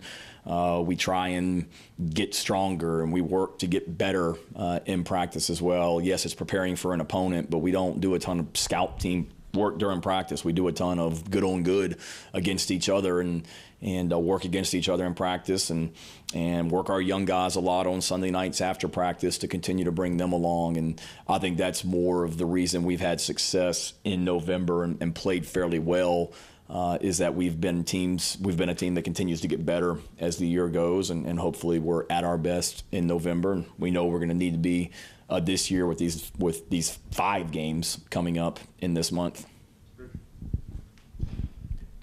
Hey, Shane, you were just talking about the need to hold on to in-state talent, bringing a guy up from the past. What do you remember about Alshon Jeffrey? And are there any attributes in the current wide receiver group that you see that say, hey, that reminds me of Alshon? Yeah, I remember a lot about Alshon. That was a lot of time that I spent getting to know him and recruiting him. I think the biggest thing that stands out with Alshon is just, and I think it's a common quality that I've seen in all the great players that I've been around, is they don't let all the recruiting hoopla go to their heads. And now, back when we were recruiting Alshon, there was no such thing as X or Instagram or Snapchat or whatever. There was phones and emails, and that was about it. And I don't even think you were allowed to text recruits back then. So, but the one thing about Alshon, to be a guy that was so highly decorated, so highly recruited, he didn't get caught up in all that. And I would say the same thing about Marcus Lattimore and other, great players like that. They were just football guys that knew they were talented, but they didn't have to go around, look at me all the time. And Alshon's always been that way, without a doubt. And in regards to this year's class, obviously he had great size and great ball skills. When you look at the recruits that we have, we're bringing in some guys that are committed to us that has some size. There's no question about it. But, hopefully just the ball skills for sure. And then Alshon was a guy that, even if a defender was on him and he was covered, he wasn't covered. Throw the ball up and give him a chance to go make a play. And we see that quality in a lot of these receivers that we're recruiting right now, that, a defender may be in position, doesn't necessarily mean you've got them covered. And that's what you could say about Alshon, and that's a great quality, and see that certainly in some of these guys also. I think he's coming this weekend, as a matter of fact. Alshon will be. Still talk to him regularly. So I guess that's not a coincidence. He'll be here this weekend. With the breaking ankles, was there a surprise when your video dropped Saturday? Are we expecting that? Yeah, it was, to be honest with you. So we do some of our team meetings on Friday nights. They actually showed the players that. I didn't know about it the night before the Kentucky game. So every once in a while, we mix it up, but every once in a while, we'll, just to keep it loose and fun, we'll show high school highlights in our Friday night team meeting. And usually it's of the players, obviously, but the Friday night before the Kentucky game, they snuck mine in there as well. It was a shorter version of what Justin King put out on Saturday, but hopefully the players got a kick out of that as well. And then we did it again before the Oklahoma game. We had Sean Elliott's high school highlights on there, Demo's college highlights. I mean, it was awesome. But I did not know that was going out on Saturday. Justin King tipped me off, I think, late Friday night, that there might be some good content coming on Saturday. And then I woke up Saturday morning or whenever that was and tried to put my phone down, but I did look at it for that when I found out that was out there. But I do appreciate some of the references. I saw Travis Hunter references, being a two-way player. I had a recruit text me that I was giving off Cooper Kupp vibes as well, which was a compliment. Most of the DBs that we're recruiting texted me to tell me that I would be strapped. I think that's their term for covered like a glove as well. But yes, there was some ankle breaking going on that too, on that video. Two things. First, you mentioned the scheme when you were talking. Were there changes this week to the scheme or what you guys are doing? Now, Jordan, do you think I'm really going to answer that one? Yeah. No, but I think you're always looking, I wouldn't say changes to scheme, but you're always looking at how we can be better and more efficient. And certainly we need to be better, not just on offense, but in other areas, defensively, special teams. And you're always looking at where we can be better, what's the next step. We've been doing a lot of this offensively, defensively, and special teams. What's the next thing off of this? So you're certainly always looking to do that. So are we going to look like a completely different football team out there Saturday night? I don't think so. But will there be some tweaks that you always adjust, whether it be game plan specific based on what A&M does, or tweaks that we made, throughout the bye week to continue to try and be more efficient? Absolutely. Thank you. Second thing, this next week will be the first time you're a head coach during an election year. Do you do anything? Do you talk to the players about voting? Do you let them out a little early to go to the polls? I don't even know how many registered or anything like that. But Yeah. do anything for Election Day? Yeah, I hadn't thought about that. I remember the last election day I was at Oklahoma as well. And to answer your question, encourage them to vote. I already have. That's one thing I was able to do during the bye week was get out and vote. So my wife and I went last week and did that here on campus and was simple. So encourage everyone to get out and vote as well. Don't try and get into it, obviously, too much from a political standpoint, but there's some things that we did certainly over the summer and that the NCAA kind of oversees on some things as well. So no, in the sense that we have is it next week election? Yeah. So we have Vanderbilt next week. Is that right? So we got Vanderbilt next week, and we'll be focused on that one. But the great thing with our schedule is we're done on Tuesdays about 12 noon with the players, and they have the whole day and outside of academic obligations. So we'll encourage them to get out and do their civic duty if they haven't already, and we're here to help support that process as much as we can. All right. Thank you, guys and ladies. Shane Beamer meeting with the media like he does every Tuesday of game week. We'll throw out some thoughts about what the football coach said in his little half-hour conversation with the local media. Up next here on the Halftime Show, Terry Ford and Tyler Head up until 3 on the game. From the Midlands to the PD to the beach. The Game Network. Hate paying for streaming?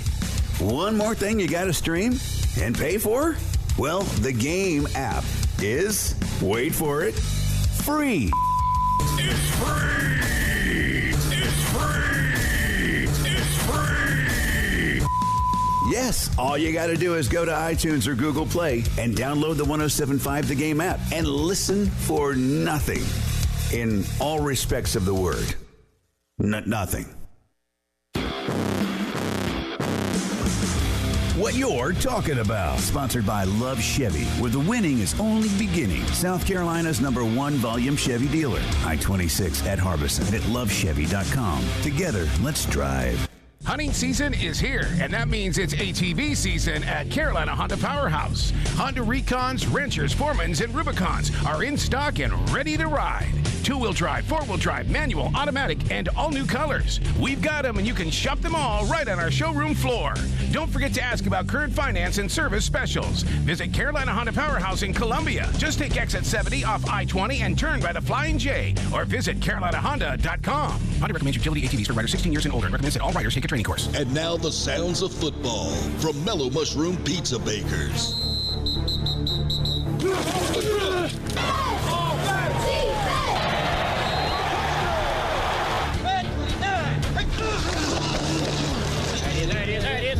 Enjoy the taste of football, too, with hand-tossed pies, hoagies, wings, meatballs, hot pretzels, and over 100 beers from around the world. Mellow Mushroom, in the Vista and on Sunset in Lexington. Thanksgiving and Christmas, they're on the way and bringing friends and family with them. I'm Eddie Springer of Trey Cow Builders, and right now is the time to update, upgrade, and remodel for all the gatherings ahead. Whether it's your kitchen, bedroom, bathroom, or whole house that needs remodeling, with Trey Cow, it's easy.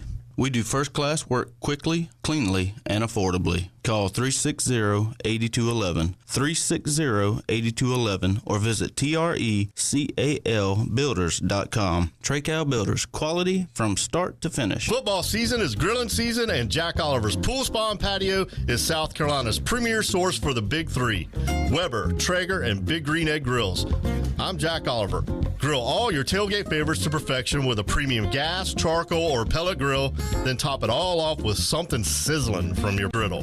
For grills, griddles, patio furniture, hot tubs, and saunas, shop in store or online at Jack Oliver's Pool Spa and Patio, Forest Drive in Columbia, and jackoliverpools.com.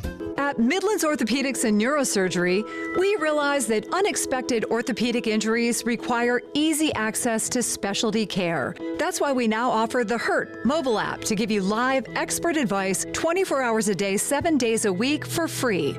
With the HURT app, you're never alone with your injury, and a team of experts is just a tap away. Download the free HURT, that's H-U-R-T, mobile app from Midlands Orthopedics and Neurosurgery today.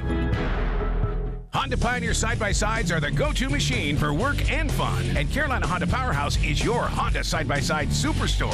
Honda Pioneer 3-seaters, 5-seaters, and 6-seater models are in stock on the showroom floor. Big jobs, big property, and big hunts demand a Honda Pioneer. Come see the Honda difference for yourself. Carolina Honda Powerhouse, exit 70 off I-20. Turn by the Flying J. CarolinaHonda.com. For your safety, read the owner's manual. Wear a helmet and eye protection. Always wear your seatbelt and keep the side nets and doors closed. Honda S/S's are for drivers 16 years and older. Living with persistent pain and facing joint replacement?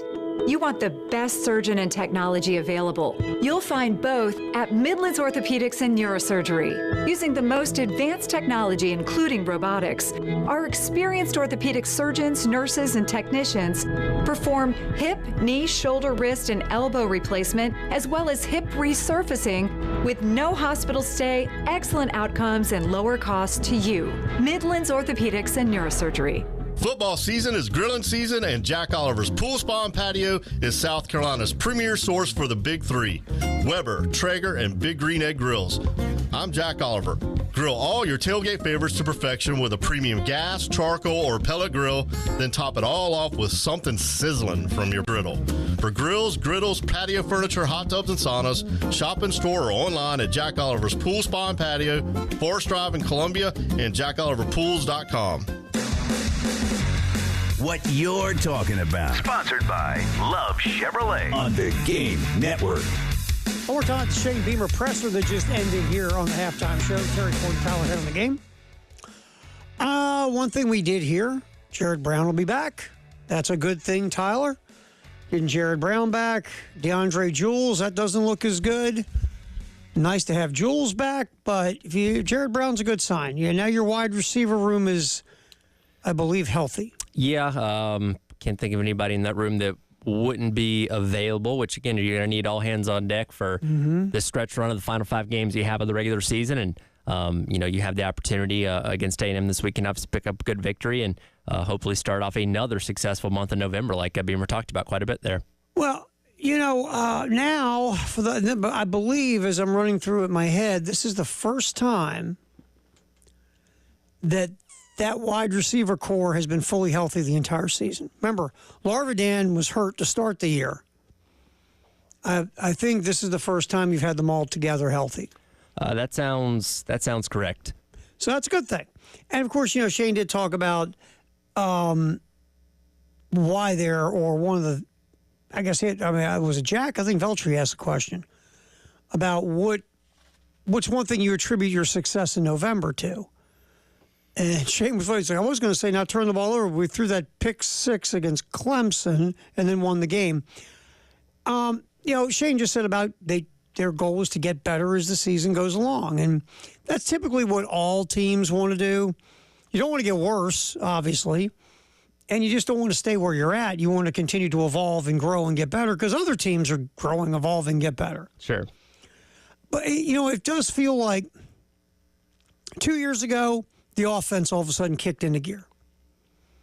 Last year, all of a sudden, the defense kicked into gear. And maybe this year, both can kick into gear, and you have another really good November. And it's not just kicking into gear. It was significant jumps. So from October to November in 2022, the offense improved by 156 yards per game and 13 points per game. Last year, the defense improved by 106 yards per game and 19 points per game allowed. Like, it is seismic shifts on one side of the ball each of the past 2 years. You know what just hit me about it? Okay, so let's go back to 2 years ago when the offense was and just the team got run over in Gainesville. Yep. Both sides of the ball. Shane had to come to Jesus with Marcus Satterfield, the offensive coordinator. Basically, take the Denny's menu, get rid of the filet mignon. Nobody's ordering steak here. No, This get rid is of that Denny's. mess. It's Denny's. We're not, no. We don't need any caviar. We do eggs over Miami. We do breakfast bowls. We do Grand Slam breakfast. We do 3 things good here. That's Focus who on we those are. 3 things. Enough of your other nonsense. Eggs, pancakes, bacon. Stick to that. Just, we're rolling down that road. And once they went to eggs, bacon, and pancakes, everything kicked. And they started to, move the ball up and down the field and explode. Ask Tennessee, ask Clemson. Last year, defense was struggling and scuffling. Guess what? Had to come to Jesus with Clayton White, the defensive coordinator. Shane Beamer again. And what happened to that defense? They started to tweak a 3-3-5, started getting heat on quarterbacks. All of a sudden, the secondary got better because quarterbacks didn't have a chance to throw against them because quarterbacks were laying on the ground in pain. Defense improved a ton, like you just said, and South Carolina got to 5-6 and just couldn't get over the hump against Clemson despite not giving up an offensive touchdown. Right. So the theme here was Shane had to have a come to Jesus with everybody at some point. Yep. He's going to do it to special teams this year? Joe D? Well, Joe D getting to come to Jesus? That's not the area that needs significant offensive line.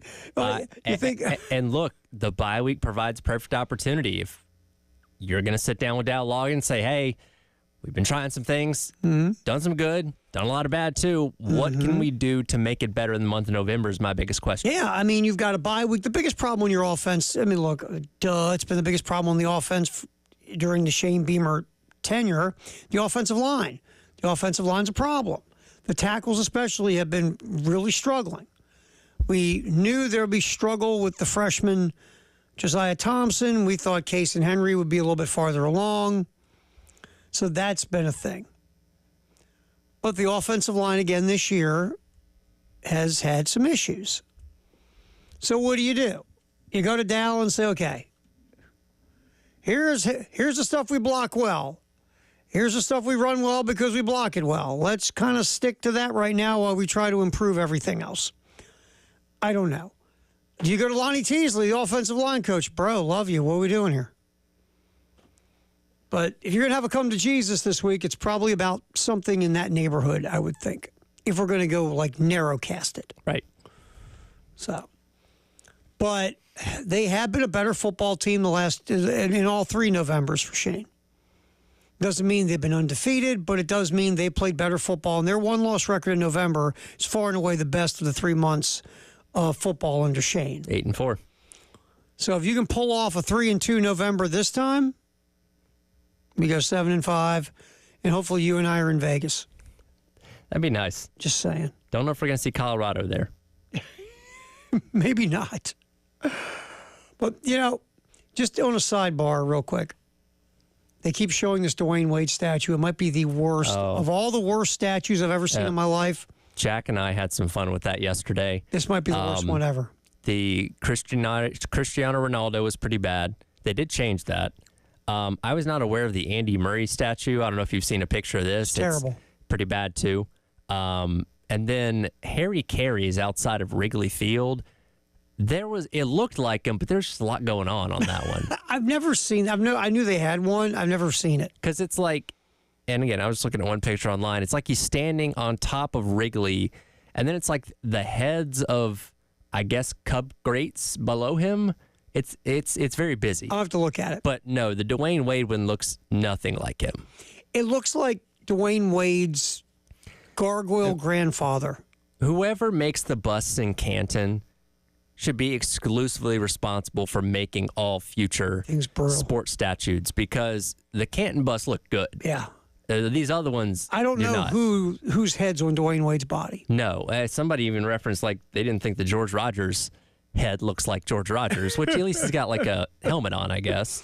And social media was funny yesterday. They put the statue with Gabrielle Union at the wedding. Yep. And it's oh, yeah. I saw it. Listen. And D Wade's reaction to it, because again, you're there with the sculptor. You don't want to be like, what the bleep is this? But like, that ain't me. You could tell internally what he was thinking. Like, I gave so much to this city, and this is how they honor me.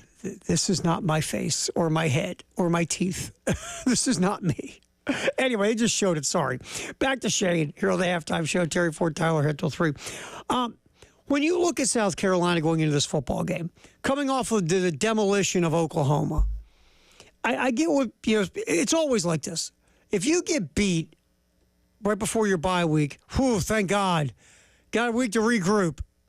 Or this one, man, you hate to go in the bye week with that taste in your mouth.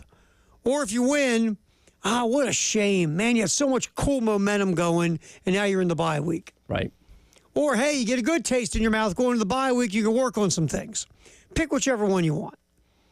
But they played really well in Norman on defense. I don't think that stops. I mean, even the Ole Miss game, they gave up some explosive plays. There was a busted coverage, but it wasn't like Ole Miss is moving up and down the field on them. I don't think the defense is going to be hurt by the bye week. Just saying. And what I'm hoping is the offense, they get to self-scout, look at some things, and like we talked about after the Oklahoma game, maybe just for right now, I'm not saying you're not trying to evolve, you're not trying to get better, you're not trying to improve, but really, really look at the things you do well. And do more of that while you're trying to get better at the other stuff. Well, a lot of these teams, I always joke about the 1960s Packers. Jay will talk about the 90s Nebraska Cornhuskers. They ran like 3 plays. Yep. They ran it from like 60 different motions and formations, but they ran 3 plays, and they just ran them over and over and over and over and over again until you showed you could stop them. They got really good at those plays. Sometimes it's as easy as, all right, what are the whatever X amount of plays we do really well? Let's really run those a lot until somebody starts stopping them. Then we can do stuff off those plays maybe. So we'll see what the bye week brings offensively. All right, 1 o'clock hours, football in the halftime show. There is NFL injury news. It's not good for a team. We'll get to that next. And also your Firehouse subtext, the hour, 803-404-6100. We continue to talk Carolina and A&M and the Shane Beamer press conference. It just concluded here about 15 minutes ago, right here on The Game in Columbia. 107.5 The Game. In Columbia. 100.5 The Game. In Florence. 100.3 The Game. In Myrtle Beach. The Game Network. It's back! The Lawyer Lisa Special Teams Contest. Just go to 1075thegame.com and register. The pot starts at $100. Every week it increases $100 if Carolina doesn't score a special teams touchdown. But if the Gamecocks do score a special teams touchdown, you could win the pool. Again, just go to 1075thegame.com and register. It's the Lawyer Lisa Special Teams Contest from 1075 The Game. I'm Amy Lawrence with a Sports Minute. The Dodgers sit 1 win away from a World Series title after holding the Yankees at bay in the Bronx on Monday night. Freddie Freeman with his 3rd home run in the series, while the New York batting average has dipped to below 200. The only team ever to come back from an 0-3 deficit in a best-of-7 playoff series, the Red Sox against the Yankees in 2004. I'm Amy Lawrence.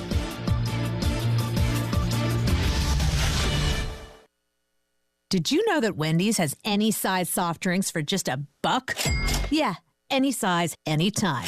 Like $1 Coke, $1 Sprite, or even $1 strawberry Fanta.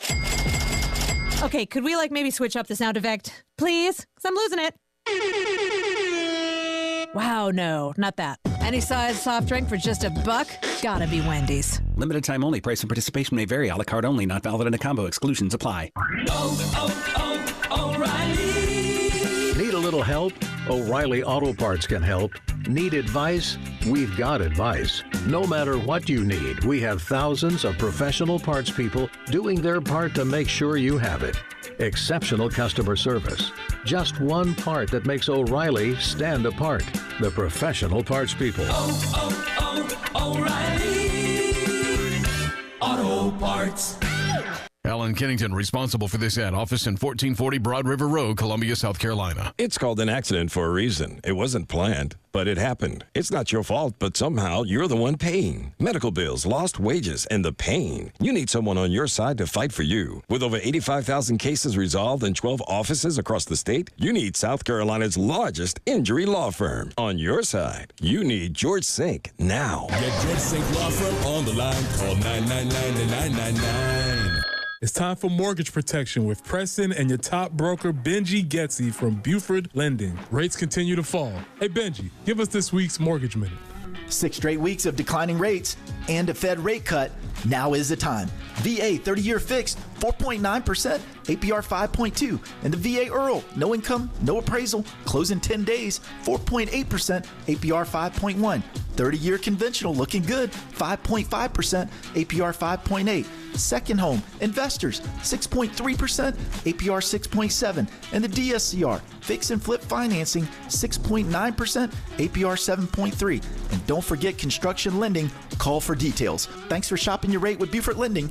We want to be your broker. Rate subject to change, equal housing lender, credit restrictions apply, NMLS 1703543. For more information on how Benji and his team at Buford Lending can help you, visit them online at buford.mortgage or call 843-524-2404. Want to hear something scary? The amount of dust, pet hair, and allergens creeping in your air ducts as we speak. Now that's scary. That's why I only call Zerez Air Duct Cleaning to maintain healthy air quality in my home. Right now, take advantage of this spooktacular deal and get $50 off your next air duct cleaning when you mention me, Bill Gunner, at 107.5 The Game. Use promo code AIR50 when scheduling online at ZerezColumbia.com. Zerez, a smarter, lasting clean.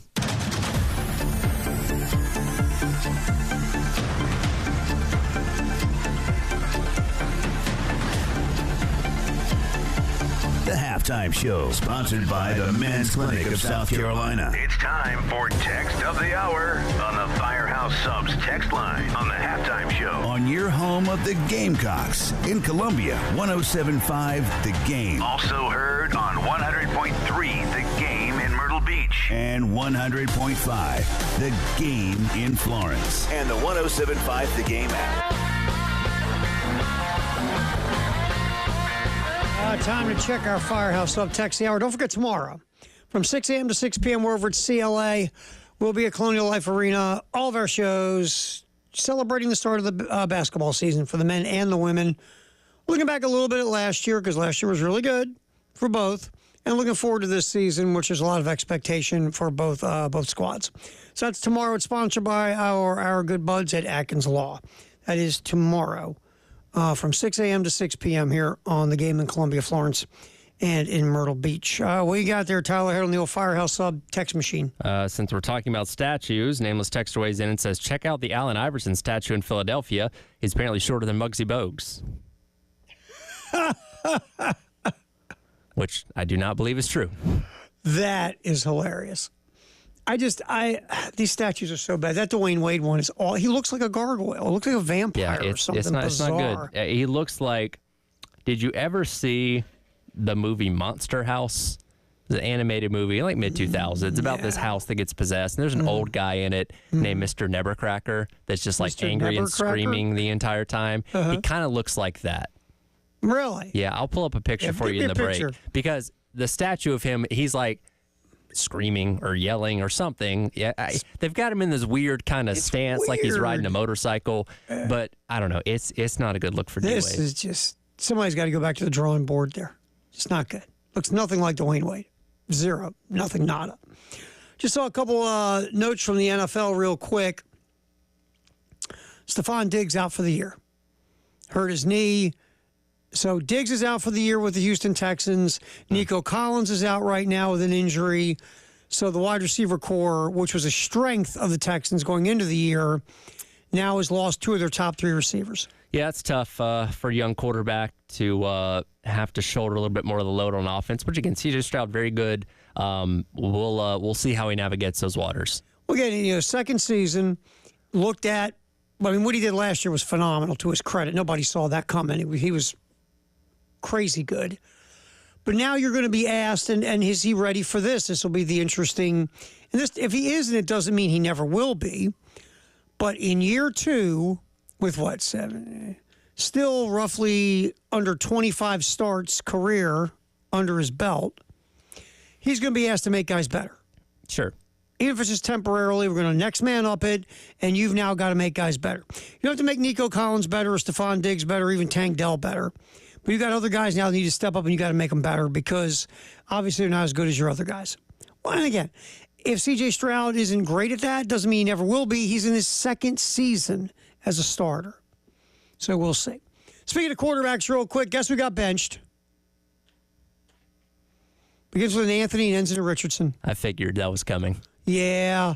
First of all, he was awful on Sunday, and then he tapped out. Took a playoff because he was Tired. Tired. Because he's been running a lot. Yeah. So, because no one else on the field's running but him. Did you know that? I guess not. And then you admit it in a very it was matter of fact. I feel like, and there's a lot of reports out there, this got squared away pretty quickly in the locker room. Yes. I think Sean Steichen, the head coach, had a conversation with Richardson. It's probably going to be, he probably shut the, look, I don't know what he did because, they took the bugs out. We can't see anymore. Sure. My guess is Sean Steichen. Shane Steichen. Shane, I always call him Sean. Shane Steichen brought him in, shut the door of his office and said, what the bleep are you doing? If you're tired, you're tired. A, don't admit it to the media. B, don't admit it to your teammates. C, don't admit it to me. Suck it up and stay out there. Call a timeout if you have to. Audible and hand it off. Yes, turn and give it to someone. Do not ever do that again. And let me tell you why. Because now, look, I don't want to make too much of it, but you do run the risk. Look, you haven't been playing well. You've been injured a ton, and now you tap out of a game. Again, I don't know how strong the locker room dynamic is in Indianapolis, but Richardson could be walking that line of losing a locker room. Yeah, the last thing you want is the sense that your quarterback can do whatever he wants and that he's above the entire team. That's how you kind of get some riffles in there. And you're like, you have to tap out? I didn't tap out. I've been snapping the football to you all game and getting hit by 350-pound dudes. I'm not tapping out. I think he's going to have to buy a few dinners for that offensive line for that one. I mean, look, it's not like the end of the world and it's over.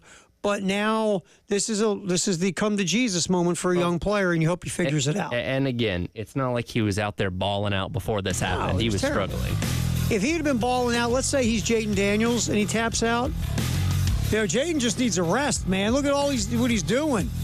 We're in first place in the NFC East. He's been an MVP candidate. Man needed a rest. But when you're playing like hot garbage and you're injured all the time, and then you tap out, not very good. So Joe Flacco will start for Indianapolis this coming Sunday. All right, we'll talk some Shane Beamer with our buddy Elijah Campbell coming up. 107.5 The Game. Broadcasting live from the Herndon Chevrolet Studios. Take up to $20,000 off new Silverados. Stop by or shop online today and see why Herndon Chevrolet makes you smile. Together, let's drive. O'Reilly. Need a little help? O'Reilly Auto Parts can help. Need advice? We've got advice. No matter what you need, we have thousands of professional parts people doing their part to make sure you have it. Exceptional customer service. Just one part that makes O'Reilly stand apart. The professional parts people. O'Reilly Auto Parts. It's football season, and Uber Eats is dropping undefeated deals on all your game day favorites. This week, score buy one, get one free spicy chicken sandwiches from Wendy's, only on Uber Eats. Craving even more? We've got you covered with game day deals on pizza, burgers, tacos, and more all season long. Uber Eats, official on-demand food delivery partner of the NFL. Order now. Terms, taxes, and fees apply. See app for details. It's that time again, where we choose who we think is the best candidate for office. It's a difficult decision that requires the evaluation of contenders. Do they have the appropriate skills and experience for this office? Are they the right type of leader? Do they have a clear vision? Selecting the right candidate is no easy feat. That's why, for your office, there's ZipRecruiter. ZipRecruiter makes choosing the right candidate for any office easy because they only find and send you the most qualified people for your roles. Best of all, they do it fast. In fact, 4 out of 5 employers who post on ZipRecruiter get a quality candidate within the first day. So, while you're thinking about that really big decision, rest assured that any other hiring decision will be much easier when you use ZipRecruiter. And right now, you can try it for free at ZipRecruiter.com/radio. Once again, that's ZipRecruiter.com/radio. ZipRecruiter.com/radio. I'm still going for it, even with higher stroke risk from atrial fibrillation and a regular heartbeat not caused by a heart valve problem. Over a 3-year study, Eliquis apixaban tablets reduce stroke risk better than warfarin, and over 97% of Eliquis patients did not experience a stroke. A first stroke occurred in 2.9% of warfarin patients versus 2.3% of Eliquis patients.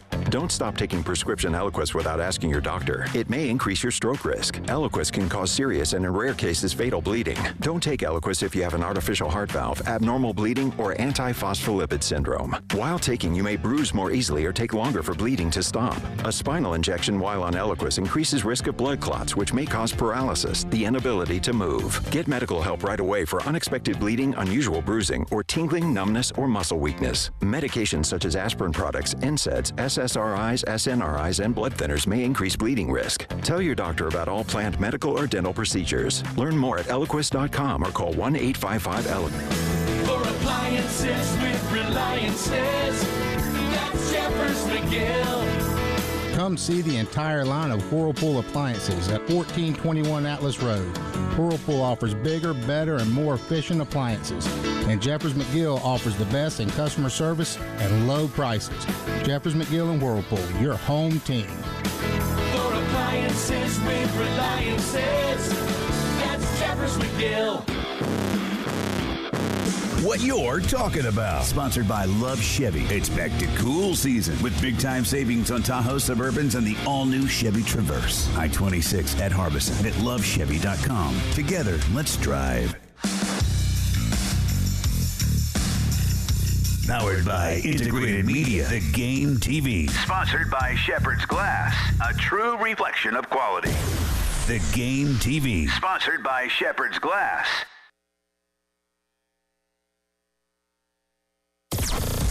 WNKT FM, Eastover, Columbia. Congrats to the Gamecocks women on another national championship. A Cumulus media station. What's trending at 2? Sponsored by Traditions Fine Jewelry and Gamecock Traditions. 2 locations in Lexington and Sandhills on the Halftime Show. Your home of the Gamecocks in Columbia. 107.5 The Game. Also heard on 100.3 The Game in Myrtle Beach and 100.5 The Game in Florence.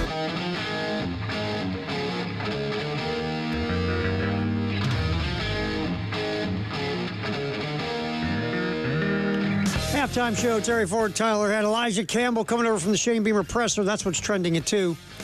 Sponsored by Traditions Fine Jewelry and Gamecock Traditions. All right, well, we got the injury report from Dr. Beamer. It's good to know that Jared Brown will be playing. Said this to Tyler. It's the first time the wide receiver room has been fully healthy all year. Yeah, I mean, it is, right? Because Brown's missed the last few games. Hurt.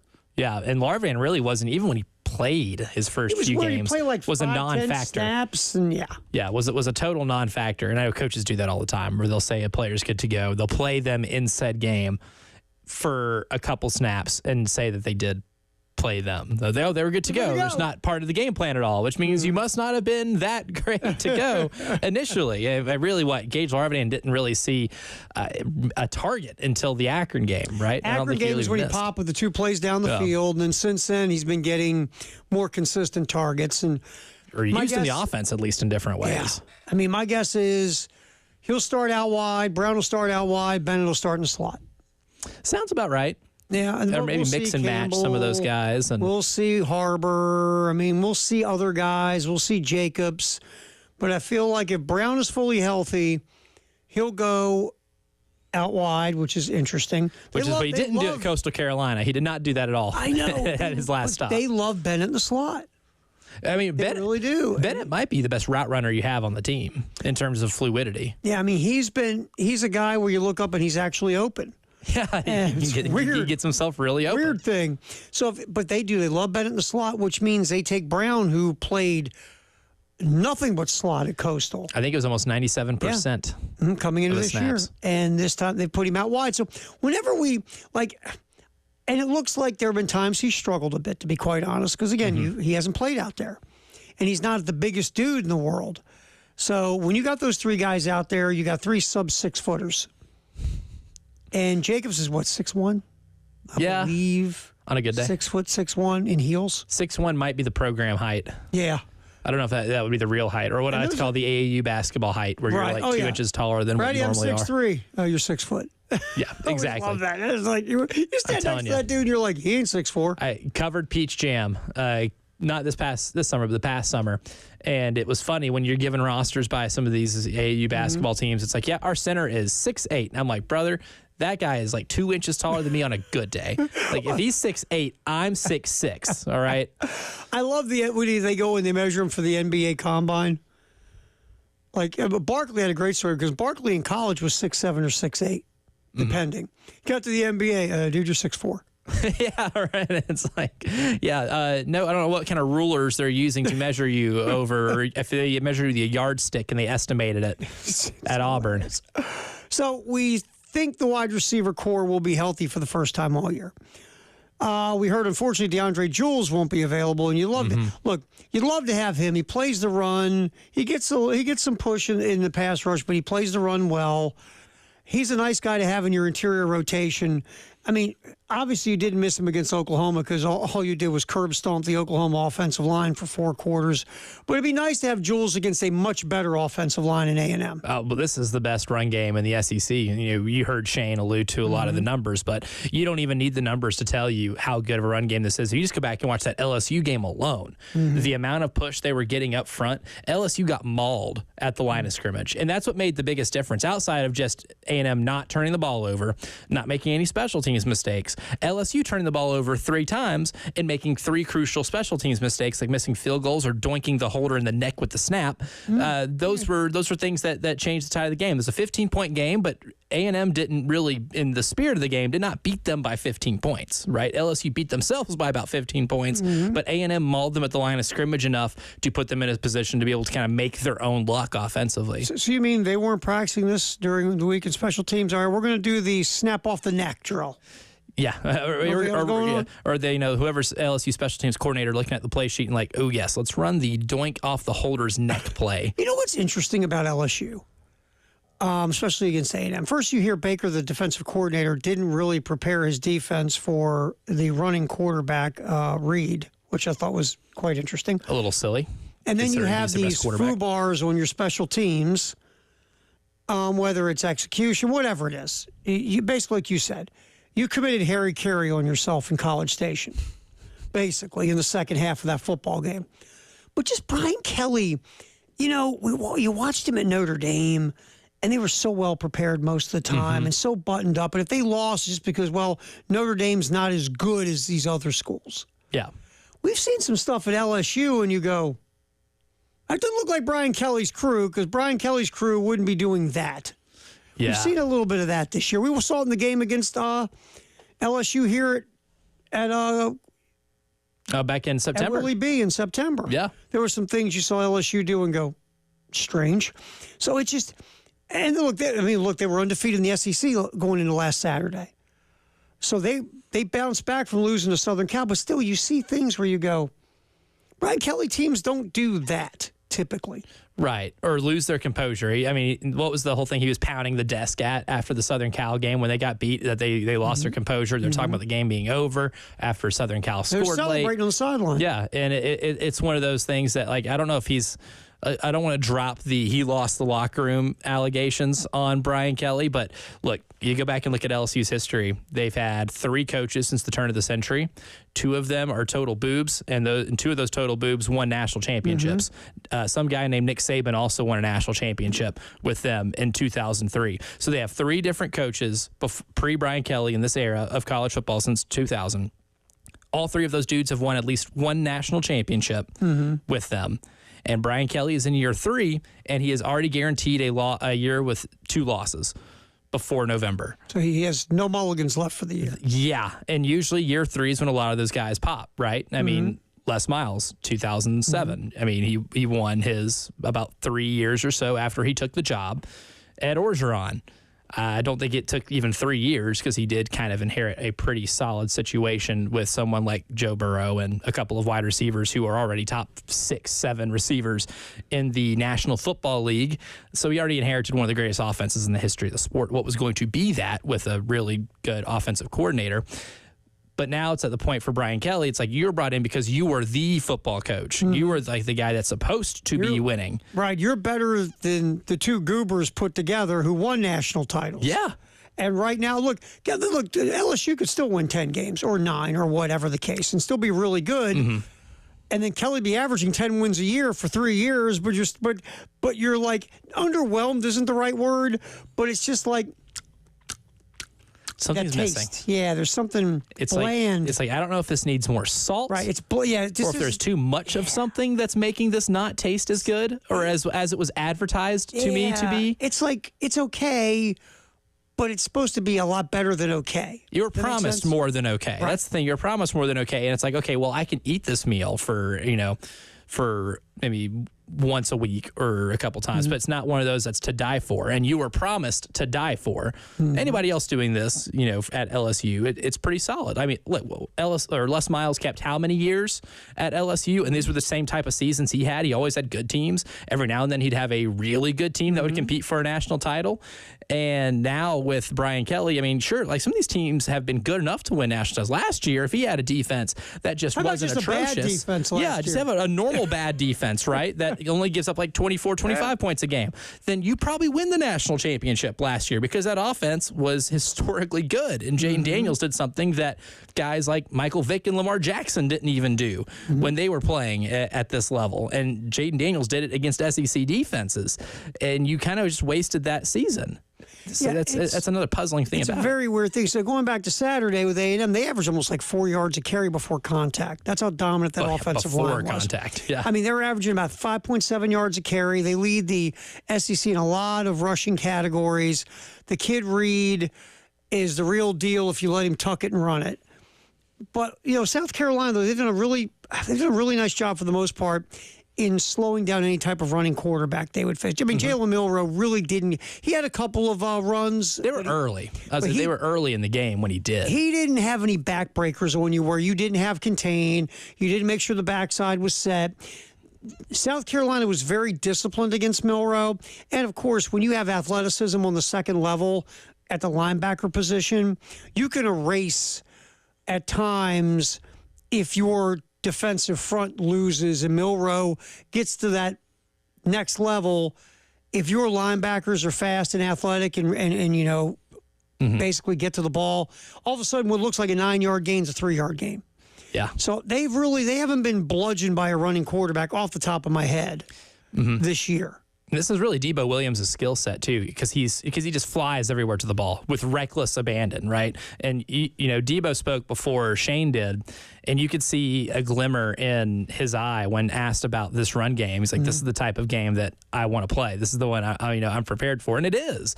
And the thing with what South Carolina's linebackers are going to have to be really good at, it's not just discipline. It's going to be like hustling your ass off to get to the ball, because what Marcel Reed does really well, maybe better than any quarterback I've seen this year, is make the decision at the mesh point to either hand the ball off or tuck it. That last touchdown against LSU, if you watch that play, that ball is in Le'Veon Moss's belly, and I mean he might have that ball by the nose of the football and pulls it out at the absolute last second when he realizes that edge defender's crashing in on the run. Pulls it out, goes into the end zone untouched, and scores ultimately what would be the deciding touchdown that gave them enough space to win that football game. He's really good at reading a defense and understanding where those edge defenders are crashing in, and he's as good at that mesh point as maybe anybody you're going to see. So even if you misread where the ball is going to be, you need linebackers that are rangy and athletic enough to be able to cover that ground. And like you said, instead of it being a 9-yard gain, make it a 3-yard gain. Or instead of like a 15-yard gain, make it a 7-yard gain short of the sticks on maybe a third down. Like that's what you're going to need in this game. And this is something that if you're a Carolina fan, what you got to feel really good about is having somebody like Debo Williams who has that type of athleticism to where even if you do misread what happens at the mesh point, you can still be in position to make a play after that. Because you got to stay disciplined as much as you can. But the reality is, especially today, sometimes discipline does go out the window. So to cover discipline, you got to be athletic enough to clean up your mistakes. Yeah, basically. And your guys are, and that's something I don't think you even really had last year. I mean, you had Debo, but like you have more depth at that position. Stone Blanton, love him to death. I don't think he has that type of range to be able to erase that kind of mistake. Well, he you have doesn't plenty make of the those play guys. Demetrius Knight made on Jalen Milroe. Exactly. And Demetrius Knight. Blatton can't do that. Same way. Demetrius Knight is the exact same way. And that's the reason why Demetrius Knight will be an NFL linebacker one day. And the other part of this game is you cannot miss tackles. No. Oh, no. You cannot miss tackles on Saturday. Not against this bunch. Even if you want to talk about like the receivers too. I mean, so guys like Noah Thomas would be the starting small forward for Buzz Williams at A&M's basketball team right now with that size and jumping ability. He's also hard to bring down because of that size. They have physical receivers. Those receivers also love to block. So you're going to have to be really physical on the perimeter as well. Like this A&M team is so much more different than any Jimbo Fisher A&M team because this team is not afraid of that physicality. This is a Mike Elko imprinted. They may not be all the players he recruited there, but his footprint is all over the makeup of this roster. All of a sudden, a team that wasn't known for their toughness is a lot tougher for some reason. All right, anything else you took from Shane Beamer's presser before we let you kick one out of here? Yeah, I think one of the biggest things that I learned is that it felt like he was in a really good mood. I think he likes this type of matchup because of his defense. Mm-hmm. I think that this is one of those that the opportunity presented is a massive one, especially considering A&M's coming off of this high, right? Like this game is going to be on ABC. This is going to be nationally broadcasted. This is the team now of Texas A&M that is in the driver's seat to make it to Atlanta. Look, if you're A&M, you've got this game here. You have a non-con game against New Mexico at home. You go at Auburn, who is really good at discovering different ways to lose ball games. No doubt. No team discovers ways to lose ball games better than Auburn. And then you have Texas at home, which would potentially be with a trip to Atlanta on the line. Mm-hmm. And they don't want to play Texas at all. Yeah, they haven't been looking forward to that game in general. They've been amped for that one if they had 4 wins coming into it. But the opportunity for A&M coming into this is really big, which means this is a massive opportunity for South Carolina because if they win, you're in the national landscape. And you finally kicked that door in this year and got your ranked team that you've been that close to. Appreciate you, my friend. Post-game show, Jay and Elijah coming up at 3 o'clock. What's trending at 2? Sponsored by Traditions Fine Jewelry and Gamecock Traditions. We'll talk more Shane Beamer presser. And also, they played a baseball game last night that like 15 million people watched. We'll get into that next here on the Halftime Show on The Game. The Game Network in Columbia. 107.5 The Game. In Florence. 100.5 The Game. In Myrtle Beach. 100.3 The Game. 107.5 The Game. Broadcasting live from the Herndon Chevrolet Studios. Take up to $20,000 off new Silverados. Stop by or shop online today and see why Herndon Chevrolet makes you smile. Together, let's drive. Did you wake up with joint pain today? I did. It doesn't matter whether it's old injuries or simply getting old. Or have they told you that it's time for a knee or hip replacement? Hey, it's Preston Thorne. Stop what you're doing and listen. You deserve a life of comfort and ease with no surgery and no meds. And QC Kinetics can get you there. QC Kinetics is the nation's leader in regenerative cellular treatments for joint pain. This is an all-natural approach that harnesses your body's own healing properties to treat the root cause of your arthritic pain. And everybody's talking about it. So don't wait. You can have real, lasting relief from chronic joint pain without drugs, without surgery, and without downtime. So discover your options with advanced regenerative medicine at QC Kinetics. A consultation is absolutely free. Call 803-281-6860. That's 803-281-6860. Again, QC Kinetics at 803-281-6860. Hey, this is Ray. And Mary Ann with Absolute Glass. We've been blessed to serve the Midlands glass needs for 20 years. We have been fortunate enough to help thousands of customers with the best glass service in town, in our store, and all over the Midlands. Sure, we can fix your windshield, usually at no cost to you. But at Absolute Glass, we can also care for all your other glass needs, too. Home windows, shower doors, tabletops, shelving, storefronts, and all your commercial needs. Contact us at 803-951-7200 or at AbsoluteGlassInc.com. Just remember, if you can see through it, we can do it. Choosing the right candidates for any office can be difficult.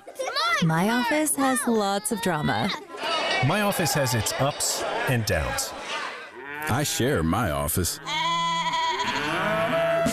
But no matter what kind of office you have, one thing's for certain. If you're hiring, you need ZipRecruiter. ZipRecruiter's powerful matching technology finds the most qualified candidates for your roles fast, and you can invite your top choices to apply. In fact, 4 out of 5 employers who post on ZipRecruiter get a quality candidate within the first day. So, for any kind of office, I'm really going places in my office. My office has everything you could ever want. count on ZipRecruiter to find the right candidates for it. Try ZipRecruiter for free today at ZipRecruiter.com/radio. That's ZipRecruiter.com/radio. ZipRecruiter.com/radio. Sponsored by Progressive Insurance. Looking for a career you'll love with flexibility, great pay and benefits, and one of the country's top workplaces? Come join our growing team. Go to progressive.com/careers and apply online today. Get ready to smile because Herndon Chevrolet, your hometown Chevy dealer, is offering an amazing deal right now. Get up to $20,000 off new Silverados. Yes, you heard that right. Up to $20,000 off. Don't wait. Head over to HerndonChevy.com today and drive home in the truck of your dreams. Chevy, together let's drive. Herndon Chevrolet, Herndon makes you wanna smile. Call 803-510-5447 for complete details. Since 1963, Takeuchi has been a pioneer in the compact construction industry, having developed the world's first compact excavator in 1971 and the world's first compact rubber track loader in 1986. Takeuchi continues to revolutionize the industry through innovative technology and listening to customer needs. Now you can partner with a truly global leader by contacting TEC Rental Equipment in West Columbia, Orangeburg, and Somerville. From world first to world leader, Takeuchi.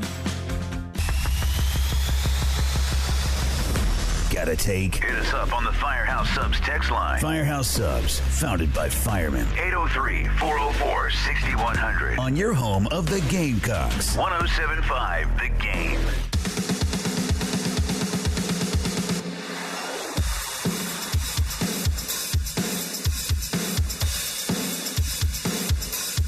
The Halftime Show, sponsored by the Men's Clinic of South Carolina. On your home of the Gamecocks. In Columbia, 107.5 The Game. Also heard on 100.3 The Game in Myrtle Beach. And 100.5 The Game in Florence. And the 107.5 The Game app. Halftime show, Terry Ford, Tyler Head. What's trending at 2, sponsored by Gamecock Traditions and Traditions Fine Jewelry. Shane Beamer, speaking to the media, is what's trending at 2. Shane, about an hour, 20 minutes ago, jumped up on the podium, answered some questions about the Texas A&M game that's coming up, also talking about why his teams are better in November than they are in September and October, and also talking about the bye week. Now, the last time South Carolina had a bye week, didn't go well.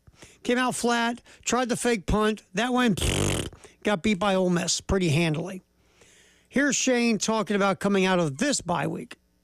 Yeah, I think it's good. The health part of it, it goes back to the summertime and the preseason that we had and what our guys did leading into the season in order to, try and stay healthy like we had to this point. But certainly when you have 2 off weeks, it allows you, it's a long year and it's a grind in this league. There's no question about it. So when you're able to get away from it for a few days mentally and physically, that's helpful as well for your bodies. There's no question. A couple of the coaches commented on it, and I felt this way on this morning, but a couple of coaches commented on Sunday that we looked like a group that had a few days off as far as the energy and the speed we were playing with or practicing with on Sunday night and this morning as well. And you would hope so with that as well. Absolutely. The first bye week, it came after the game 4. So you had 4 games at that point, but Lenoris had missed part of the Kentucky game, missed the whole second half of the LSU game, and missed the entire Akron game. So your starting quarterback, there's not a huge body of work when you start self-scouting and things like that. So we've made progress since that point. There's no question we're a better team since that point. And I think having the 2 bye weeks certainly is beneficial to it makes the season longer, there's no question about it, but it's certainly beneficial to the mental health, the physical health, and the being able to analyze where you are and what we need to do in these next 5 games as we go into November. So, basically, yeah, you get a little healthy, you get refocused, get the self-scout, you get to work on a few things, and, you get a little time off. Nothing wrong with that. Go see a movie. Well, and I think it's important, what he noted there, that unlike the last bye week, you do have everybody fully healthy because, again, Rocket Sanders was banged up after the Akron game. Lenore Sellers had set that game out. So you have pretty much all your main weapons, including getting Jared Brown back on offense, 100% ready to go. So whatever steps forward you could have made in this bye week, you at least have everybody available and 100% to make those kind of things hopefully happen. Yeah, I mean, now you're healthy as you can expect to be at this time of year after 7 games. And like you said, especially on the offensive side of the ball, your offensive line, healthy. Now, Rocket Sanders, healthy. Wide receivers, healthy. Tight ends, healthy. Quarterback, healthy. Everybody seems to be healthy. Defensively, no DeAndre Jules for Saturday. Besides that, though, you're healthy.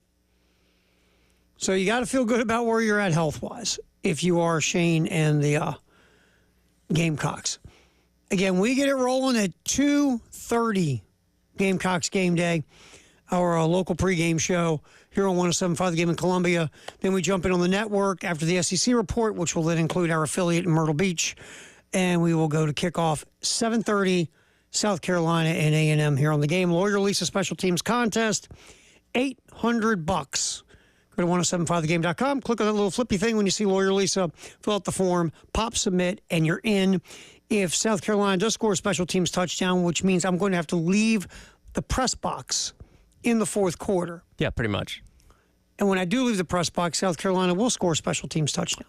If we've not gotten a special teams touchdown by the final home game of the year, which will be Wofford this year, I'm going to tell you to leave in the third quarter because we know what needs to happen. Well, they should be up huge, right? Just like Vandy last year. You would think. And I'm going to be like, Terry, leave. Time for me to go. Now. And then while I'm walking to my car, you know what's going to happen. Oh, yeah. After you've stuffed your bag with all the banana pudding left. Absolutely. Look, I carry that big backpack for a reason. Oh, we know. Banana pudding. Like, who invited why is he stealing all the food? You know it's free, right? The guy's taking all the banana pudding and Cheetos. What's the deal with that guy? Must be that radio dope. All right, so we will see a battle. It should be a low-scoring defensive battle. You feel like take the under. ESPN Predictor has this thing almost a toss-up. Texas A&M coming in feeling really good about themselves after last week, while Carolina had that extra week off. So, obviously, we'll yap about it all week long. Gamecocks and Aggies right here on the Game in Columbia and in Myrtle Beach. World Series, Dodgers went up 3-0. A guy kind of familiar with folks here had another big night. Hit it, Tyler. It is a fastball. It's ripped down the line. It is gone. A fifth consecutive World Series game with a Freddie Freeman home run. And the Dodgers are on the board first in Game 3. Freddie Freeman's fifth straight World Series game with a home run, himself personally. Yes, they're going back to when he was there with the Braves, a couple seasons ago. And when you look at how he's performed so far, obviously he had the walk-off grand slam on Friday night. He is 4 of 12 with 7 RBIs and, like you said, a home run in each of the 3 World Series games so far. Dude stepped up when it's time, unlike somebody on the other side. Aaron Judge is hitting what? Negative .310? I mean... the entire postseason. It's been atrocious. You know what's interesting? If you go back a few years, I think it's 2022, his batting average in the postseason is way under 200. Yeah. Oh, and you know, it's great that you can slap 60 home runs during the regular season, but if you're not giving me anything in October, what's it really worth? You know what's so funny? I was talking to this with our PD from B106, Leo, who is a huge Yankee fan. Baseball is the only game where you have the Tommy Edmonds of the world. A guy who is a solid player, he's all right. But in the postseason, he goes bananas. And all of a sudden, he's Derek Jeter and Cal Ripken and Tony Gwynn all rolled into one. And you get Aaron Judge, arguably, if not the best, the second best hitter in the game over the last 3 years. And he can't hit it if you threw it underhand to him. Baseball is so kooky. You got the Bucky Dents, the Billy Hatchers, the Rick Dempseys. I mean, like the Braves, Mark Lemke. I forgot which early 90s World Series Mark Lemke went nuts for the Braves. Right. It just happens in baseball. It's so interesting. You kind of have that in football, too. I mean, playoff Eli Manning was way different than regular season Eli Manning. Like Nick Foles went on his crazy run with the Eagles a couple years ago. It's not as prevalent, but those kind of things can happen. It's very rare. That's a lot more in baseball. Baseball is littered with these guys. Yeah. Because it's either short series and guys can have 7 games where they hit the ball really well. In football, you've had Joe Flacco, you've had Nick Foles go on these miracle runs as quarterbacks. Eli Manning will be in the Hall of Fame because he's played well in the playoffs for 2 years. Yep. Yeah, you get them, but it feels like baseball is just, they're everywhere. Yeah.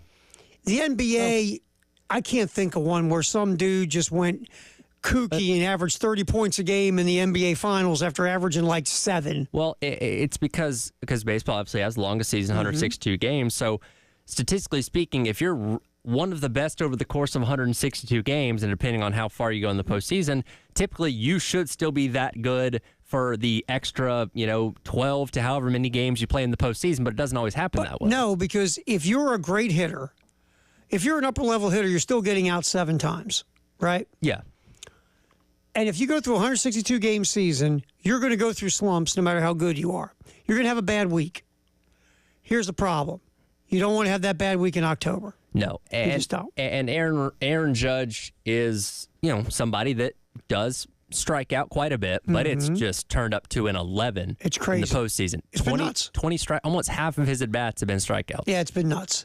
And he's not shown up at all in the World Series. And let's be honest. If the Dodgers are going to win this thing, which they will now, they're up 3-0. The extra inning at bat by Freddie Freeman turned everything. Oh, 1,000%. Turned everything. I mean, the Dodgers were dead in the water at home in Game 1. Well, and that's the thing. Like, momentum is such a crazy thing because since that moment, I've never once thought the Yankees had a chance. No. The Yankees probably don't feel like they have a chance if you give them some Falker Truth Serum. The one other thing I will say, because, and again, this is just me, because I'm a little old school, Garrett Cole's thrown 88 pitches, and the Dodgers can't figure it out. And Cole gets taken out of the game. This isn't a June contest against, the Texas Rangers. This is the bleeping World Series. Go back out there and pitch. And Garrett Cole was mad. Garrett Cole wanted to keep going out. But again, the real manager, Brian Cashman, told Aaron Boone to take him out because of the analytics. Just head scratcher. All right, that's what's trending at 2, sponsored by Traditions Fine Jewelry and Gamecock Traditions. Hey, it's a great day in the history of the world. We'll talk about that next during the halftime show in the game. From the Midlands to the PD to the beach. The Game Network. Everyone wants you to pay for their streaming app. You gotta have this one, you gotta have that one. Well, not us, here at The Game. Why? Because we love you more than they do. Just go to iTunes or Google Play and download the 107.5 The Game app for free. If you work in the manufacturing world and you want to change, maybe make some more money, get treated better, have some real future with a company, well, this is very simple. American Italian Pasta Company, a Winland Foods company, they're hiring. Just go to winlandfoods.com/careers. You're saying, Tara, why should I do that? Well, it's very simple. Very competitive compensation package, benefit package, quarterly hourly bonus program, very employee-friendly time off program, also paid parental leave, 401k match. There you go. Very simple. So if you have 1 year experience in manufacturing, a high school diploma or GED, right now they are hiring industrial multi-clef maintenance techs, press operators, packaging operators. Again, winlandfoods.com/careers. Give it a shot. American Italian Pasta Company, a Winland Foods company, hiring. They've been around for 30 years. I think everything would be okay. They're pretty stable. Go to the website, check it out. Enjoy Gamecock football Saturday at Columbia Craft Brewing Company on Green Street. Whether the game is home or away, Columbia Craft can be your tailgate headquarters. Enjoy a tasty treat from their lineup of local food trucks with any of Columbia Craft brews. Locally owned and operated, the enthusiasm Columbia Craft drinkers have for game days is awesome. Be there each Saturday to experience a new kind of tailgating. Columbia Craft is proudly distributed throughout the Midlands by KW Beverage. To try some of the brews handcrafted in Columbia, go to kwbeverage.com and hit the product hunter to find locations.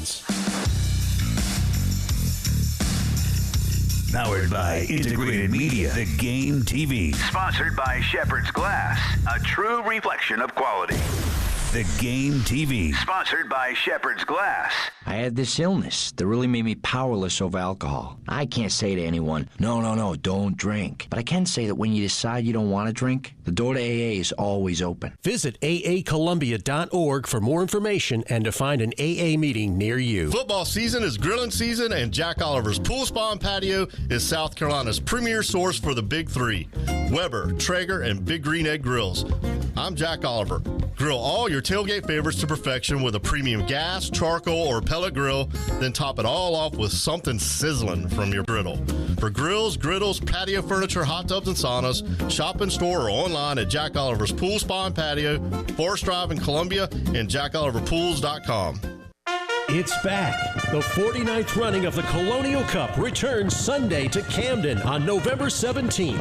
Considered the greatest steeplechase event in horse racing, presented by Mulliken Law, with special thanks to the city of Camden and Kershaw County. Don't miss the pinnacle event of steeplechase at the Springdale Racecourse in Camden.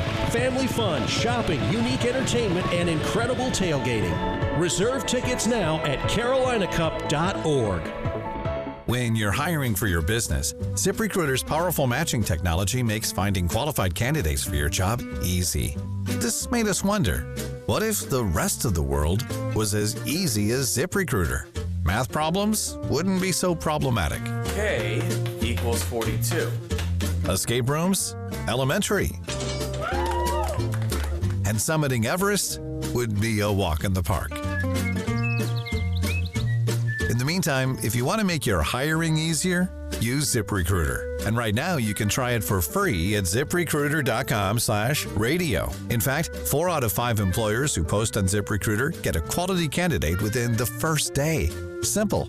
So, see what the world is like when ZipRecruiter does the hard work of hiring for you. Just go to ZipRecruiter.com/radio to try ZipRecruiter for free. Once again, that's ZipRecruiter.com/radio. ZipRecruiter.com/radio. Sponsored by Progressive Insurance. Progressive offers a great price and round-the-clock protection when bundling home and auto. It's one of those rare times where you could save money and get something great. Bundle today at Progressive.com.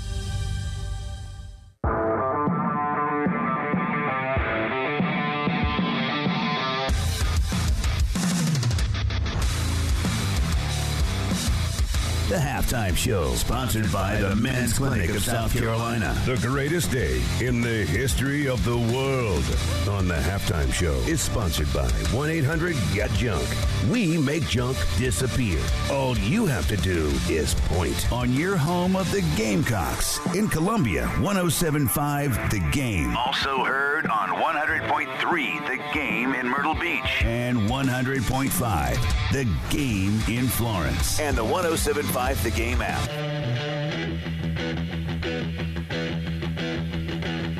Today's December, listen to me, October 29th.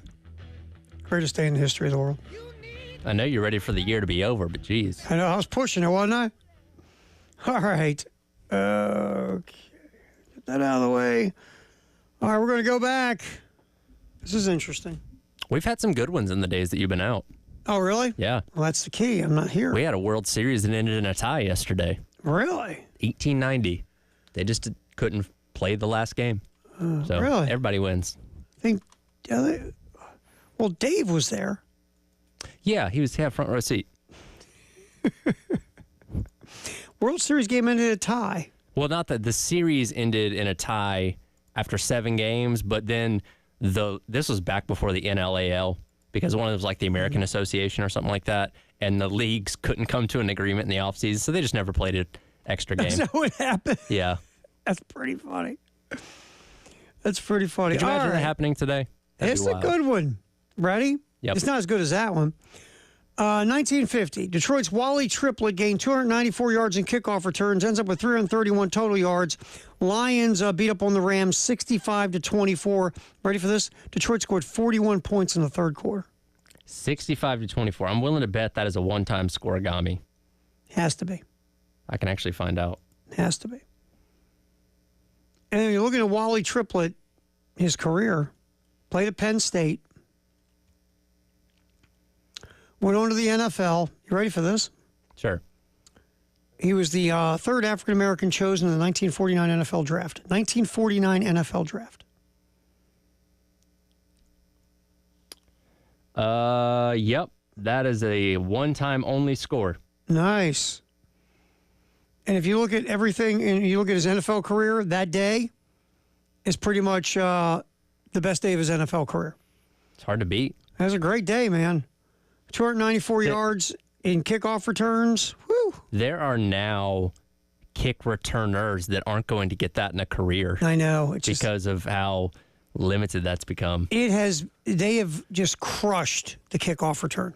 I like what they're trying to do with dynamic. I think moving the touchback line to the 20 would either move the touchback line back or move where the kicker is kicking off back another 5 yards, because you're still kicking from 35, and most kickers can boom that out of the back of the end zone. If you're trying to encourage returns, make it where the kicks are falling short of the goal line. Right, because if my kickoff returner fields a kick at the 4 or 5 yards deep in the end zone and tries to run it out, I'm going to tackle him. Yeah, no, especially considering the fact that the touchback's at the 30 now. You have no reason to... Yeah, like the premise is there. You just got to adjust where things are a little bit. Well, because that's the thing. If you want to really penalize, you do. You put that touchback at the 20. It was years ago. It was at the 20. Yeah, years and years ago. It was about 10 years ago they moved it to 25, and then they eventually moved the kicker up from the 30 to the 35, which basically guaranteed touchbacks. Because again, kickers got really good legs. Yeah, a lot better than they used to be. So put the kicker in a spot where even if they just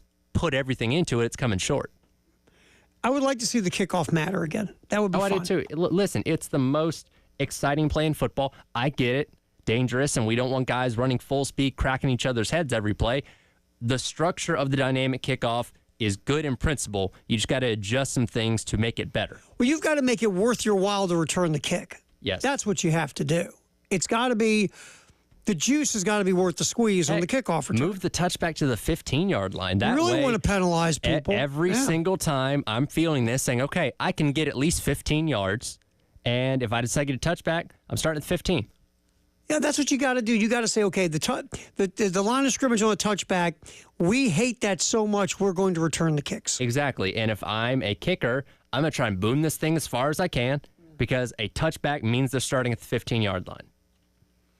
So, yes, I would love to see the kickoff return come back. By the way, also, following that 1950 season, when Triplett had that record, he became the first NFL player drafted into military service for the Korean War. Returned from active duty, the Lions traded him to the Cardinals, retired in 1953. Again, back then, you weren't making millions. No, you stop playing that silly football game. Yeah, what you doing? Get a real job. You need to come work down at the plant with me. That's right. Come work down here and drive a forklift with your dad. That's a real job. He worked as a teacher in the insurance business and in management for the Chrysler Corporation. Lived till he was 92. All right. Had that big day. Willie Triplett, man. 1950. One other old school, then we'll move to some of the more current stuff. 1960. Some guy named Cassius Clay had his first professional fight, beating Tunney Hunsaker on points in a 6-round fight. You know Tunney Hunsaker I don't know if he's still alive. You know what Tunney Hunsaker says? What is that? With the distance with Cassius Clay. Listen, stepping in the ring with the soon-to-be Muhammad Ali is an accomplishment in and of itself. Even if he busted your teeth down your throat, you can say you stood in the ring with the greatest of all time. Say, where'd you get that tooth necklace? Cassius Clay knocked my tooth out. He's Muhammad Ali now, you know. Is there any other sport where you could brag about losing more than boxing just to say that you were in the ring with somebody like him? Oh, yeah. You say, yeah. Because he got me, but you should have saw him after the fight. Exactly. Like you were a part of a legendary career. Even if you were just a small part of it that he knocked out in 10 seconds. You were a punching bag, but you were his punching bag. Exactly. Muhammad Ali. Like that absolutely. That is a point of pride. Sure, I got the heck beat out of me by Muhammad Ali. I haven't been able to eat solid food since Muhammad Ali knocked me out of the ring in 1963. Exactly. I'm so proud. And you know every single one of them has, for the ones that weren't televised, that we can't go back and watch, like, well, I had him until I tripped in the second round or something like that. Then he got me with one. But you know what? I got him with a combination in the third round. You know what? He told me I was the toughest matchup he ever had. Yep. No rematch. No rematch. He wouldn't rematch me. 1961. We got some old school stuff here. It's interesting. Oscar Robertson dished out a franchise record 22 assists for the Cincinnati Royals as they beat Syracuse in the NBA, 139-132. That was the year Oscar Robertson averaged a triple-double. 31 points, 12.5 rebounds, and 11.5 assists, becoming the first NBA player to do it. That's interesting. 1977, a guy named Russell Erxleben was a great college kicker. On this day, he kicked a 60-yard field goal for Texas, his third field goal of the season over 60 yards, which at that time was an NCAA record. How about that guy? Pretty good. 2005. And again, I think we had the Men in Black magic wand waiting in front of us to forget this. 2005, top-ranked Southern Cal wins their 30th straight game, routing Washington State 55-13. That was the 11th longest win streak in major college football history. Of course, Oklahoma has the longest at 47. Yep. Also, greatest day in the history of the world. This day in 2011, Joe Paterno breaks Eddie Robinson's record for victories by a Division I coach with 409.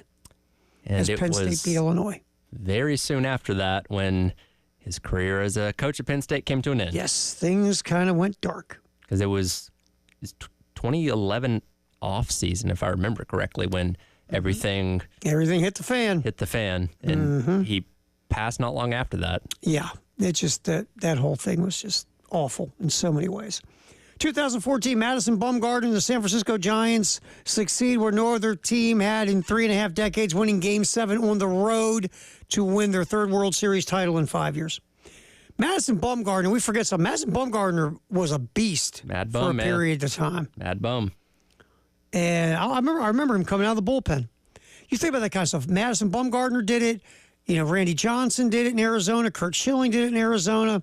You saw pitchers, big-time starters, come out of the pen when needed in the postseason.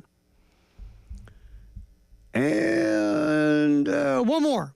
2018, Klay Thompson, Golden State Warriors, breaks an NBA record. Most three-pointers in a game. He hit 14 in a Golden State winner of the Chicago Bulls. That record was previously held by his teammate, Steph Curry. Has it been broken since? It's a great question. With the percentage they're launching them now, I imagine it's only going to stand for a short time if it hasn't been broken yet. Dudes are cranking threes like nobody's business. What are we doing? Greatest day in the history of the world. We'll get back in here. Firehouse Sub text of the hour. We might even do the little handoff from Little Pigs with our buddy Jay Phillips. So the postgame show, all that's next here on the halftime show. Terry Ford, Tyler Head on the game. 107.5 The Game. In Columbia. 100.5 The Game. In Florence. 100.3 The Game. In Myrtle Beach. The Game Network. This is Jim Rome with a Sports Minute. So here's the one thing that nobody in the world ever asked for. New York Giants football in prime time constantly. Nobody wants this, and yet it never ever seems to end. It never ends, but it also ends the exact same way every single time. Nobody wanted to see the Giants on Monday Night Football last night, but nobody's surprised by the way that game ended. I'm Jim Rome.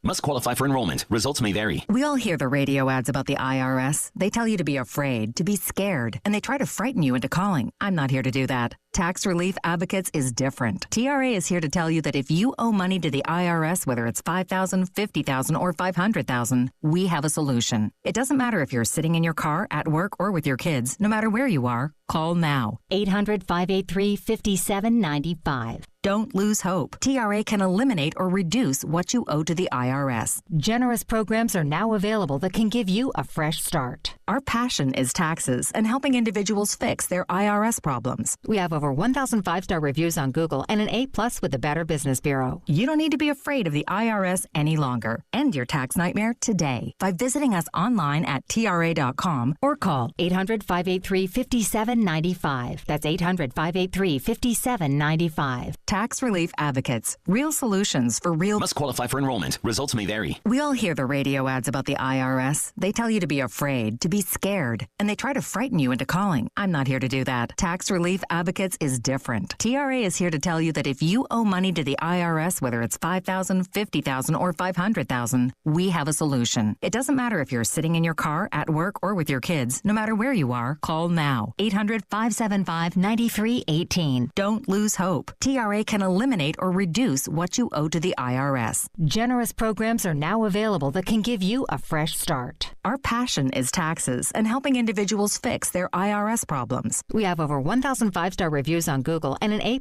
with the Better Business Bureau. You don't need to be afraid of the IRS any longer. End your tax nightmare today by visiting us online at TRA.com or call 800-575-9318. That's 800-575-9318. Tax Relief Advocates.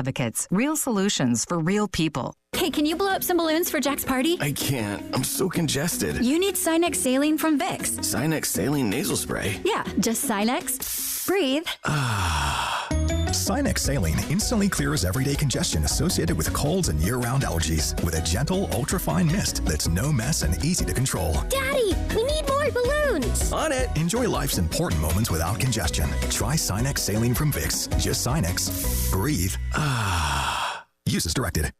Life insurance. Why are you putting it off? Can't afford it? Too much hassle? Think you don't need it? There's lots of excuses for putting off life insurance. But if you weren't there, who would pay the mortgage and other bills? With Ethos, you could be covered in 10 minutes and boom, family protected. Ethos, fast and easy online term life insurance. Up to $2 million in coverage with no medical exam. Some policies as low as $1 a day. Answer a few health questions and get your free quote at getethos.com. That's getethos.com.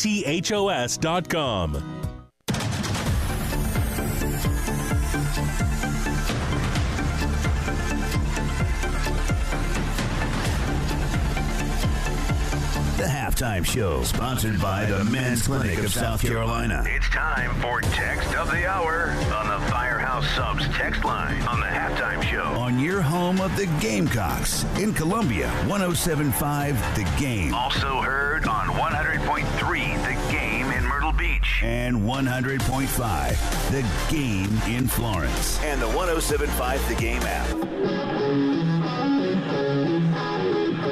Time for our Firehouse Sub Text the Hour. Also, our handoff, sponsored by Little Pigs, Alpine Road, playing the role of Jay Phillips. Elijah Campbell. I'm Jay Phillips. I love the Broncos. Do you?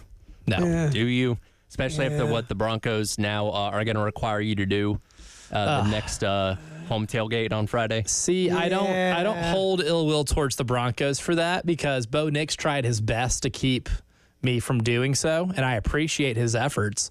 I think my gripe is more towards the New Orleans Saints' indifference on playing football. I think that is unfortunately the reason you that. You know what's sad about all this? You started 2-0. You're averaging 40-some points a game.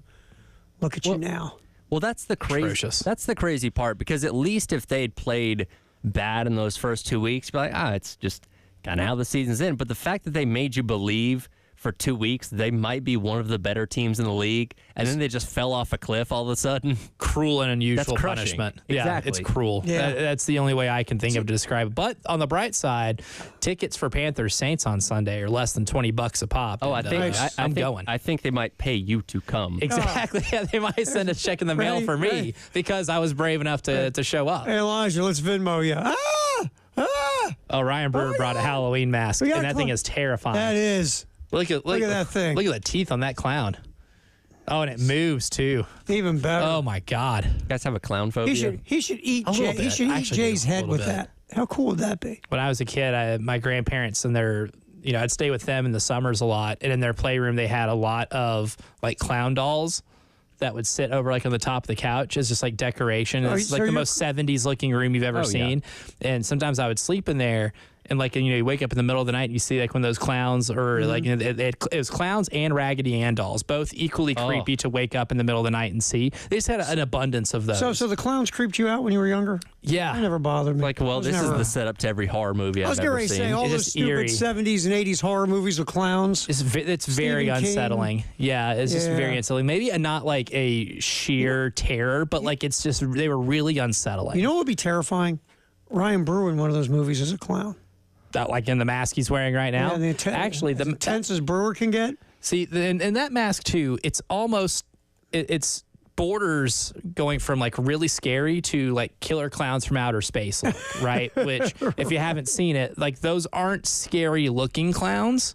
And the movie itself isn't like supposed to be terrifying. It's kind of like a spoof on the genre.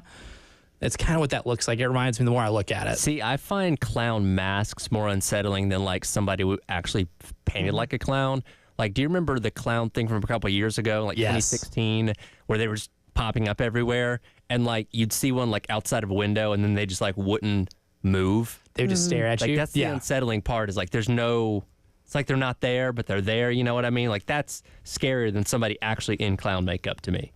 And watching the movie It, like the old Tim Curry Pennywise at like way too young of an age. Another one of those movies I just watched way too young. That's that kind of thing that scars you for life. Like I was a young lad when I saw The Exorcist. Ooh. Oh, man. I shouldn't have.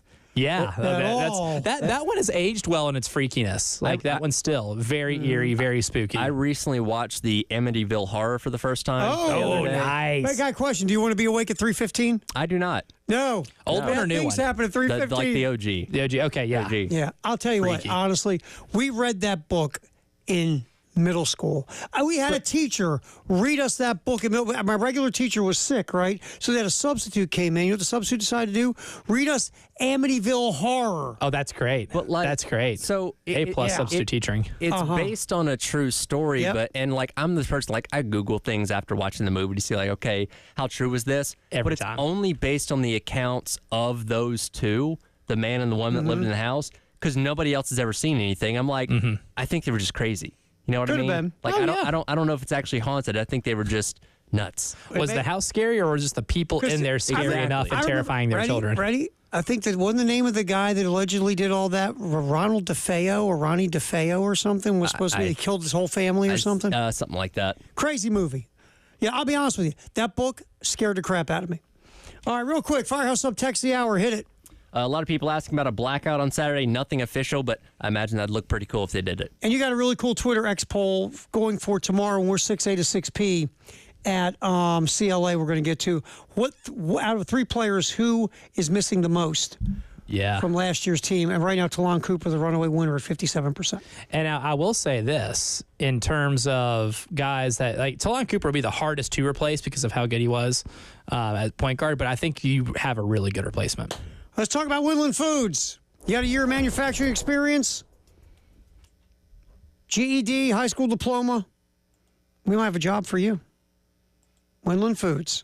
You just go to winlandfoods.com/careers. Check out their hiring. I'll give you I'll run it down for you because it's very specific in what they're hiring. They are looking for currently multi-craft maintenance techs, press operators, and packaging operators. High school diploma, GED, 1-year manufacturing experience is required. They're located right off I-77 Pineview Drive between Shop Road and Garner's Ferry. It's for the American Italian Pasta Company, a Winland Foods company that's been around the Midlands for over 30 years. They make Muller's pasta. They also have very competitive compensation benefit packages, including a quarterly bonus program, very employee-friendly time off program, paid parental leave, and a 401k match. Again, WinlandCareers.com/. Go get them. 1075 The Game. Broadcasting live from the Herndon Chevrolet Studios. Take up to $20,000 off new Silverados. Stop by or shop online today and see why Herndon Chevrolet makes you smile. Together, let's